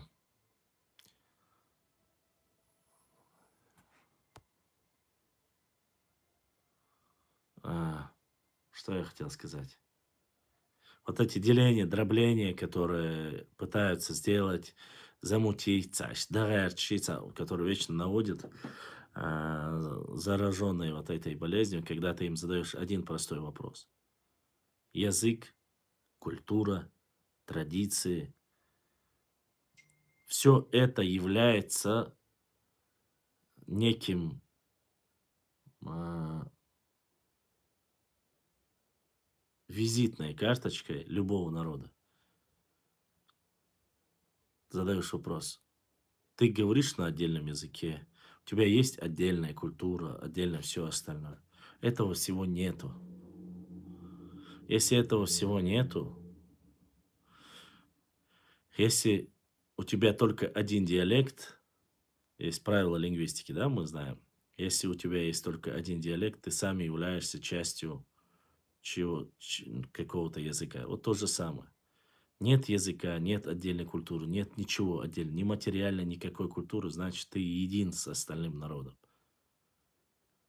Просто твой внутренний эгоизм, вот эта твоя желчь, гниль не дает тебе спокойствия, чтобы вот назвать тебя Нохчу. Ты готов быть чеченцем, ты готов быть войнахом, ты готов быть, да хоть как назови. Чекиндезом назови, и ты согласишься. Но Нохчи быть, почему? Потому что вот ты человек, вот гниль, и все. Чеченец, войнах, нахи, вот эти все слова, это все, это неологизм, это все новое. Это как в арабском в религии бид'ат олейсона. Это нововведение. Марк Феев, Кятанса Оша. Это все новое. Луларна, Гергерна, Хвайна и так далее. Там. Чеченцы, чачаны, шашаны, цацаны. Тоже соседи сказали, там услышал, здесь услышал, русский Ваня там решил так их назвать. Отселение чечен или от кабардинского названия. Потом, в конце концов, нашли окончательная версия. Они говорят, что они впервые услышали от слова цацаны осетинское, вот от этого якобы взяли. Вот и все. И пошла вот эта тема. А зачем я должен быть чеченом? Сонохчу, нахчо, нахчи, нахче, нахчематьяне. Как были на протяжении 1000 лет, как говорит и Хасан Бакаев. Вот.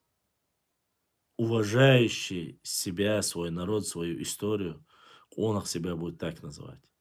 Если он пытаться будет как-то иначе себя называть, просто это вот все нововведения, которые были введены, он является просто паразитом этого народа. Я не прошу заменить красивые названия наших тайпов. Тиро, Мелхи, там, я не знаю, Галай, Варандой. Это наше богатство. И тейпно что? Но название народа одно. Так было, так и должно быть. Аян за межгич вот за Алир Ал-Хилдиш Мадац. Нох чидувай варидейш кардуинда. Нох поех марах техиянах. Цуцир хаяц хадош. Нах чи далаи. Люди этой местности, люди первые, которые там Нахчевань обосновали. Более древнего, более достойного названия нету просто-напросто. Яци назвать. Но и признать ты. Дадахалду. Цацбочаду. Не всем в процентном соотношении 90-95% это признают и знают. Но мы не можем быть тейповым названием. Не проблема весь народ нас назвать акинцами или весь народ нас назвать орстрой, но ни один из них не имеет под собой обоснования. Там экшбатоевцы, эрсноевцами, гуноевцами. Но это наши тейпы. Это наше богатство, их очень, нас много. 50-60, очень много, духай. Яхлмыез должно быть интересно, мы обосновать должны научно это все. Мы готовы объединиться, если мы возьмем какое-то нейтральное название. А какое это нейтральное название? Опять поднимают вопрос. Еврей и ингуш вместе выдумали слово, и мы должны вот под этим нейтральным словом называть весь народ. Но не позор ли это? Для меня это позор.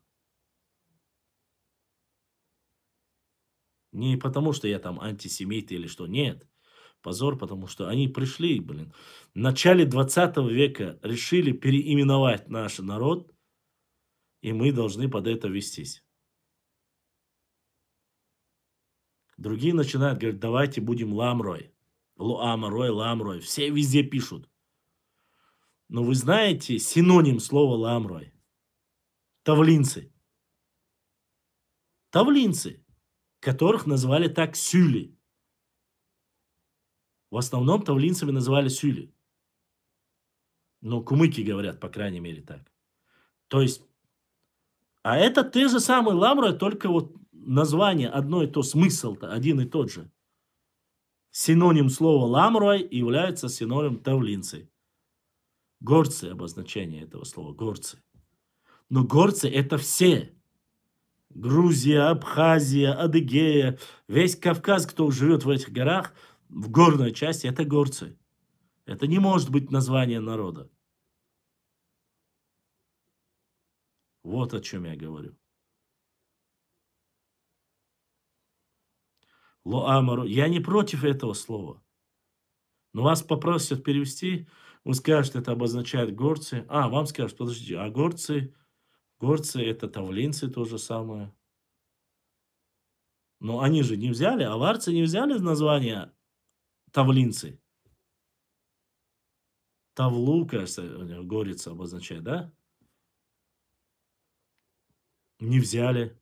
А почему? Горцы... да, как здесь сделали осетины. Они взяли, Алания назвали. Первое назвали, все. Ингуши взяли, первое Магас назвали. Башлам Марат говорит, что термин нахчи специально писали, чтобы исказить термин нохчи, который... Марат чушь несет. Со всем уважением к нему, но он чушь несет. Поэтому не обращайте внимания. Бушан, ты веришь в то, что от миллионного населения Чечни только 200 тысяч во времена русско-кавказских войн принимать Шамиля? Существует такая версия? Есть такая версия. Есть такая версия. Ты знаешь, я бы хотел в это верить. И иногда бывает такое название, что начинаешь в это верить. Но возникает вопрос. Миллион человек уже должны были где-то захоронить. Где эти могилы? Огромнейшие могилы, которых вы должны понимать, на таком маленьком клочке земли, вот маленький клочок земли, как Нохчичуй, Центральный Кавказ, захоронить миллион человек должно было быть огромное количество кладбищ. То есть доказательства тому, что были такие. Вот этот не дает мне никак покоя. Братских могил у нас нету. Да, есть склепы в горной части, мы смотрим, но там не, как бы мы ни хотели, миллион захоронений там нету. Миллион это очень большое количество. А непосредственно Кавказская война, это же не 500 лет тому назад, чтобы могилы исчезли.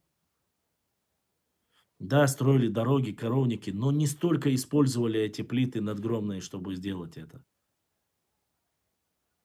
Понимаете, вот о чем я говорю. Где эти захоронения? И я думаю, что вот 1,5–2 миллиона это немножко преувеличено. Это мое мнение. Почему? Потому что нету огромного количества могил. Нету этого. Это все выдает. Любую ложь выдает. Потомками Хазар считаются кумыки, тюркские племена считаются. Пошла мне души, говорят, что до Кавказской войны их было 10. До Кавказской войны... Какой именно Кавказской войны? В 1801 году всех женщин и мужчин было 9 тысяч человек. И женщин, и мужчин, и всех вместе. 9–10, 11 тысяч, говорится. Это 1801 год. Кавказская война была буквально, давайте возьмем, начало 19 века, буквально через лет 15–16 уже Ермолов, уже война, сопротивление, восстание. Она началась-то и раньше, 1780-х, то есть 18, еще со времен шейха Мансура. Их не могло быть. Да их и не было никогда столько. Вот. Если ты хочешь знать правду. Как и нас не было 10 миллионов. Там и речи быть не может. Если их было бы столько, то их должно было бы увеличиться пропорционально. Почему? Потому что воевать они не воевали, как таковой. Уарствуя были на стороне Нохчи. А с кем они воевали, я не знаю, честно сказать. Башлам, селение Алхазурова во время Кавказской войны был глухой лес. Там были кладбища гайтинцев. Специально хоронили в глухом, чтобы русские не оскверняли кладбище. Сегодня этих могил нету. Магомед Амагов, Мухаммад, я не отрицаю, Ваша, что были какие-то захоронения, да. Но ты пойми, Мухаммад, миллион человек, это ты должен понимать. Первая Чеченская война, при захоронении почти что 100 тысяч, 150 тысяч человек, в каждом селении было понятно, кешниш халдузендервой. Это было видно, что погибло столько людей. Я тебе про это говорю. Даже если в лесу похоронили, даже если, как ты говоришь, это все было. В основном лесные угодья сейчас уничтожены, дороги, просеки проложены, поля при вскапывании должны найти кости, черепа, все остальное, но этого нету, этого нет.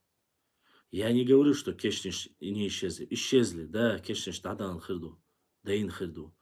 Но миллион человек– это огромное количество для такой маленькой территории, как у нас. Война, гучдол, диеш, дариш, бах, асвегиш. Я не отрицаю этого, но это мои вот догадки, и поэтому я вас прошу тоже меня понять. Машлам, и говорят, что да, читать не буду. Что они там говорят, мне дела нет. Вот. Поэтому такого количества я не вижу. Миллион человек. Да, после окончания войны, Кавказской войны, уже после того, как Шамиль сдался, но 250 тысяч они, 230 тысяч, говорят, насчитали чеченцев. Даже в то время, когда аварцев, дидойцев, всех вместе взятые, даже с кумыками, если их даже всех объединить, их не было даже 200 тысяч. А список есть. А список есть. Да, само собой, Кавказская война унесла многих людей, поубивала. Но даже в этом случае с имамом Шамилем ушли почти что все, в основном его мухаджиры, которые были. Вот. Что касается, кто больше погиб или меньше, Аллаху алам, я не стану. Поэтому, возможно, но столько, сколько потерял ночью народ, я сомневаюсь. От того, что там были перебежчики на стороне, артиллеристы на стороне имама Шамиля, там, они приняли ислам, перешли, определенное там количество русских. Сколько их было? Насколько я помню, за все 20 лет говорят, что их было всего 300 человек. Где-то кто-то указывал, что до 300 человек, которые перешли на его сторону. Что могли сделать 300 человек, которые в основе своей, да и погибли во время войны. Почти все погибли. Уходя, там у него один караван был, на котором он вывозил свое имущество. Из 25 лошадей, кажется, что-то такое говорили. Я сейчас не помню, чтобы не соврать. И сегодня, буквально 3 дня тому назад, один Сюли со мной спорит и говорит, что там половина среди ваших, Натаев сказал, половина среди ваших тейпов, это наши аварские тейпы, потому что азла ушел. Я говорю, ну перечисли их. Цуюка живой был, который не имеет никакого отношения к Сюле. Но почему-то по преданиям, рассказам и сказкам записали в их Чунгруайбу, который не является тоже и никакого отношения не имеет к ним. И так далее. Тому. Ну да, единственное, что там было правда, это то, что он говорит там, наши там в основном живут в Шаройском районе, когда он сказал, это меня, конечно, убило. Но все население Шаройского района это от 5 до 7 тысяч человек. Во всем районе 7 тысяч человек. Понимаете? Население Чечни 1,5 миллиона. Если даже 50% Шаройского района даже является Сюлей, это 2500 человек. 2-3 села кумыкских, грубо говоря, ну, пускай это будет 1010, даже 15 тысяч кумыков. Это вот современное, я говорю, современная реалия.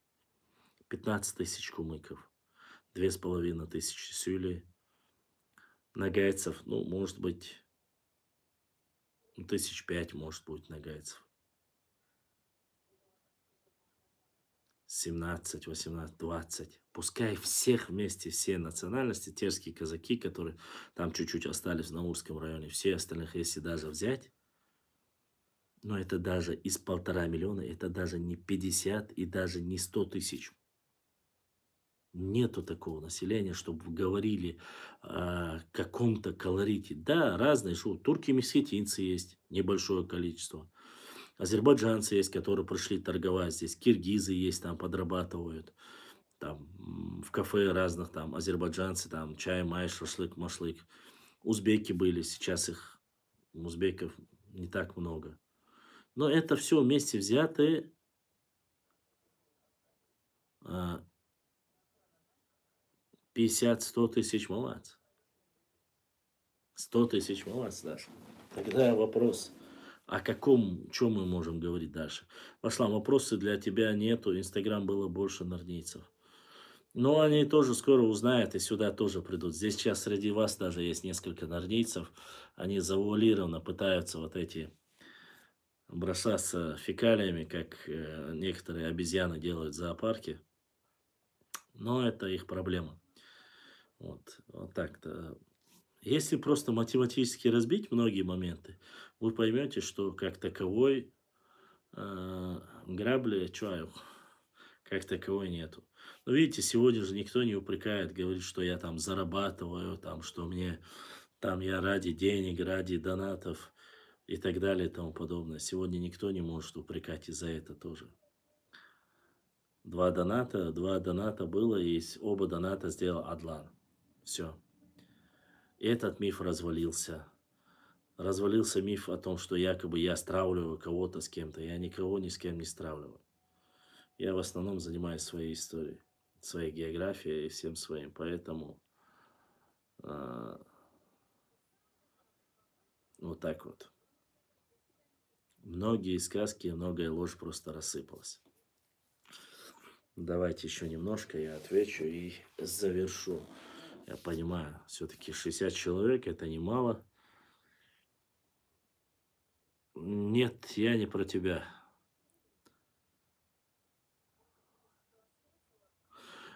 Для этого у нас есть телеграм-канал. Я сказал, если кто-то захочет поговорить, может прийти к нам на телеграм-канал. Мы или в пятницу, или в воскресенье я провожу эфир на телеграме. Оно вещается и на ютубе, и на телеграме. Вот. Сегодня я просто решил провести на ютубе. Завтра постараюсь. Вот. По мере, конечно, возможности. Не так долго будет, как 5-6 часов я не буду проводить эфиры. Почему? Потому что, ну, извините, возможности у меня очень сильно ограничены. А с такими донатами я многочасовые эфиры делать не смогу. Гроза Кавказа не говорят, что к тебе всегда интересный гость на эфир заходит. Но в Телеграме можно спокойно принять 3-4 гостей, мы можем вместе проводить эфиры. Я с радостью, заходите. Но здесь такого формата нету, к сожалению, это не от меня зависит. Вот. Заходите в Телеграм, ДРСХЛ, заходите в Телеграм, и мы будем проводить дебаты, спорить, изучать, смотреть историю, рассказывать по мере возможности. Вот.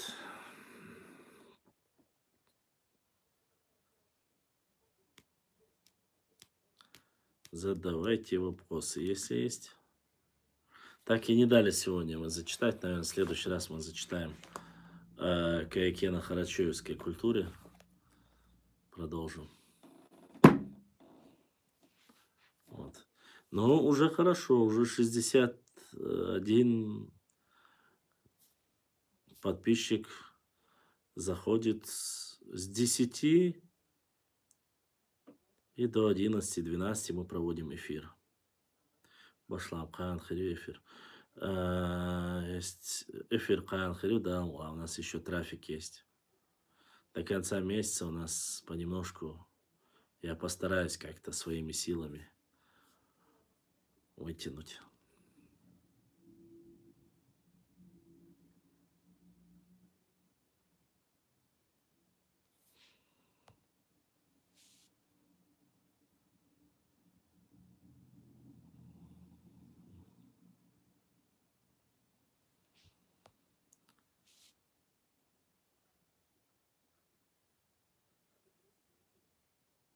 Марк Фей, ты можешь спокойно переводить вот на ибряшку Ибраима, который здесь находится. Ты можешь связаться админом этого YouTube канала, можешь ему переводить, он сможет скинуть, и мне не проблема. Номер есть, просто здесь выставлять номер телефона, это цацнахиот сумшух. Ну, так же, как ты сохранял эфир в Instagram, YouTube. Они сохраняются здесь, эфиры сохраняются. В Телеграме тоже неплохое, просто там еще нужно привык, там можно голосовой сразу отправлять. Нет, не могу, сегодня я уже ничего не буду зачитывать. Зен, тебе о чем-нибудь говорю? Зен. Нет, не знаю. Зенден я знал, магазин, я обувь покупал. Лили под этим названием означает чеченцем. Нет. Чечензен. Не знаю, я не видел. Не видел такого названия. Немецкий чуть-чуть иначе звучит имя, фамилия. Сунцагиноваша. Где у меня есть эфир. Да, Марк Ибраимин перекинуть, а там он уже сможет, наверное, что сделать. Эфир с Телеграма тоже будет в Ютубе сохраняться. Конечно, будет сохраняться. И сохраняется YouTube, Телеграм, все сохраняется. Расул, за нас не один.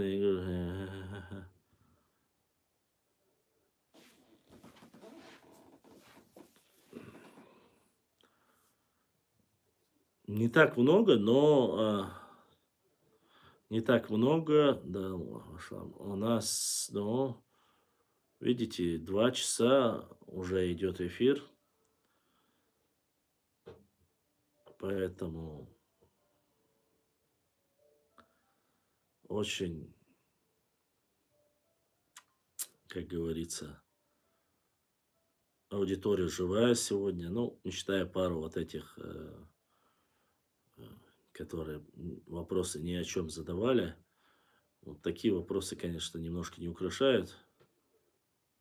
Башлам как назывались ногчи до российской армии? Ногчи они назывались. Так и назывались ногчи. Не до российской армии. Вот с древнейших времен. И я с этим согласен полностью. И с Асаном Бакаевым. Нахчи звали. Народ этой местности.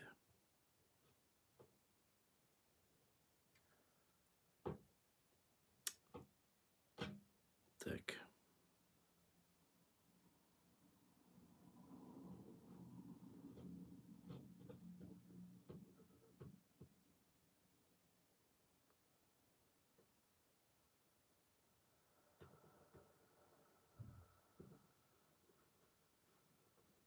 Валид Масар Нахил. Валид Дерез Хил.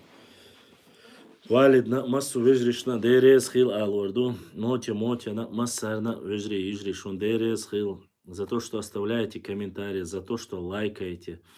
Когда вы лайкаете, оставляете комментарии, наше видео выходит в топы, и больше людей заходят и смотрят. Сегодня уже до 70 человек потихоньку поднялось в эфире. Новые люди тоже появились в эфире. Я надеюсь, все больше и больше нас будет смотреть все новые и новые люди. Поэтому меня не интересует, что говорят нордейцы, Расул. Заходите, подписывайтесь, обязательно лайкайте, оставляйте комментарии, продвигайте наш канал, распространяйте. Кто умеет, делайте вырезки из общего эфира и приглашайте, раскидывайте всем нашим инстаграмным братьям, сестрам, раскидывайте, чтобы отправляйте, что здесь мы в Ютубе, в Телеграме проводим. Но, по крайней мере, если они есть в Ютубе, не обязательно им быть даже в Телеграме. Почему? Потому что, когда будет Телеграм-вещание, вы можете через Ютуб смотреть и задавать вопросы. Ибраим их просто переформулирует мне, точнее, перенаправит их ко мне, и я отвечу там. Если вы хотите, чтобы вас было видно или услышали вас голос, вы можете сделать канал на Телеграм-канале, тоже есть ссылки, вот этот бот скидывает, который через вот этот, видите, Nightbot, поддержите канал лайками и подписками Баркал Алязинал. Вот его вот такой же бот вылазит. Кто хочет донатить из Европы без PayPal, можете просто донатить через этот donation. Там есть, кто в России живет, там есть спокойно карта, по которой можно по Сбербанку задонатить. Никаких проблем нету. То же самое. И Telegram ссылка точно так же выходит туда же. Поэтому подписывайтесь, приходите, приглашайте. Вашлам Адлан ДРС Хил Далсидуэл. Всем огромное спасибо. Массера Бюстек Альвел. Асила, я всех моих подписчиков прошу прощения, если я каким-то образом вас задел, обидел или оскорбил. Я прошу вас ради Всевышнего Аллаха простить. Я пытаюсь лишь рассказать историю, нашу географию, культуру. Я не пытаюсь никого оскорбить, разделить, унизить, принизить, возвысить себя. Этого никогда не было и не пытаюсь. Я лишь пытаюсь довести до вас нашу историю, историю Нохчи народа, чеченского народа, которая на протяжении долгих лет была искажена, была использована, и как и география, и все остальное пытались только лишь унизить, принизить все наше. Поэтому сегодня наша Родина возрождается, и мы пытаемся потихоньку возродить из этих руин лжи, фальши о нашей истории, убрать всю нечисть, убрать всю грязь и рассказать ту историю, которая в реальности говорит о нашем народе с лучшей стороны, с которой достойно говорить именно, потому что не все, как вам рассказывают или вешают лапшу о нас и о нашей истории, является истиной. Истина дороже всего, поэтому мы пытаемся вам довести до вас из разных источников, грузинских, армянских, европейских, российских, да и из своих тоже пытаемся довести вам историю нашего народа, никого не оскорбляя. Когда заходят и задают вопросы, мне приходится отвечать, ибо чтобы люди не подумали, что я кого-то пытаюсь, там, боюсь или испугался не ответить. Нет, просто некоторые вопросы я пытаюсь более мягко не задевать, не отвечать, чтобы не обидеть наши соседи. А так, разоблачение, фальсификацию, подлог, это все на нашем канале будет, иншаллах. И мы будем продолжать изучать свою историю, делать все, что мы можем с лучшей стороны. Всем огромное спасибо. С вами на связи. Если будут вопросы, пишите. Еще раз повторю. Твиттер, Телеграм, ВК, Инстаграм, Фейсбук, Ютуб. Везде вы можете написать, и мы можем ответить вам. Все эти программы активны. Да, я не настолько активен в YouTube, в Фейсбуке и в Инстаграм, но они тоже как бы существуют пока, по крайней мере, вот, хоть и не активные. Если что, пишите, отправляйте, проверим, опровергнем. Если правда, опубликуем, если неправда, то скажем, что это неправда. Всем огромное спасибо, с вами был ваш брат Башлам. Вещали мы свой эфир из города Грозный, Нохчичуя. Всем доброй ночи. Ассаламу алейкум ва рахматуллахи ва баракатуху. Огромное спасибо, кто дослушал до конца. Буду видеть рад вас завтра. Если все получится, раньше в 10 часов начнем. Если не получится, будут какие-то проблемы, начнем с 11 часов ночи. Сладких снов. До свидания. Адекюэль маш айл.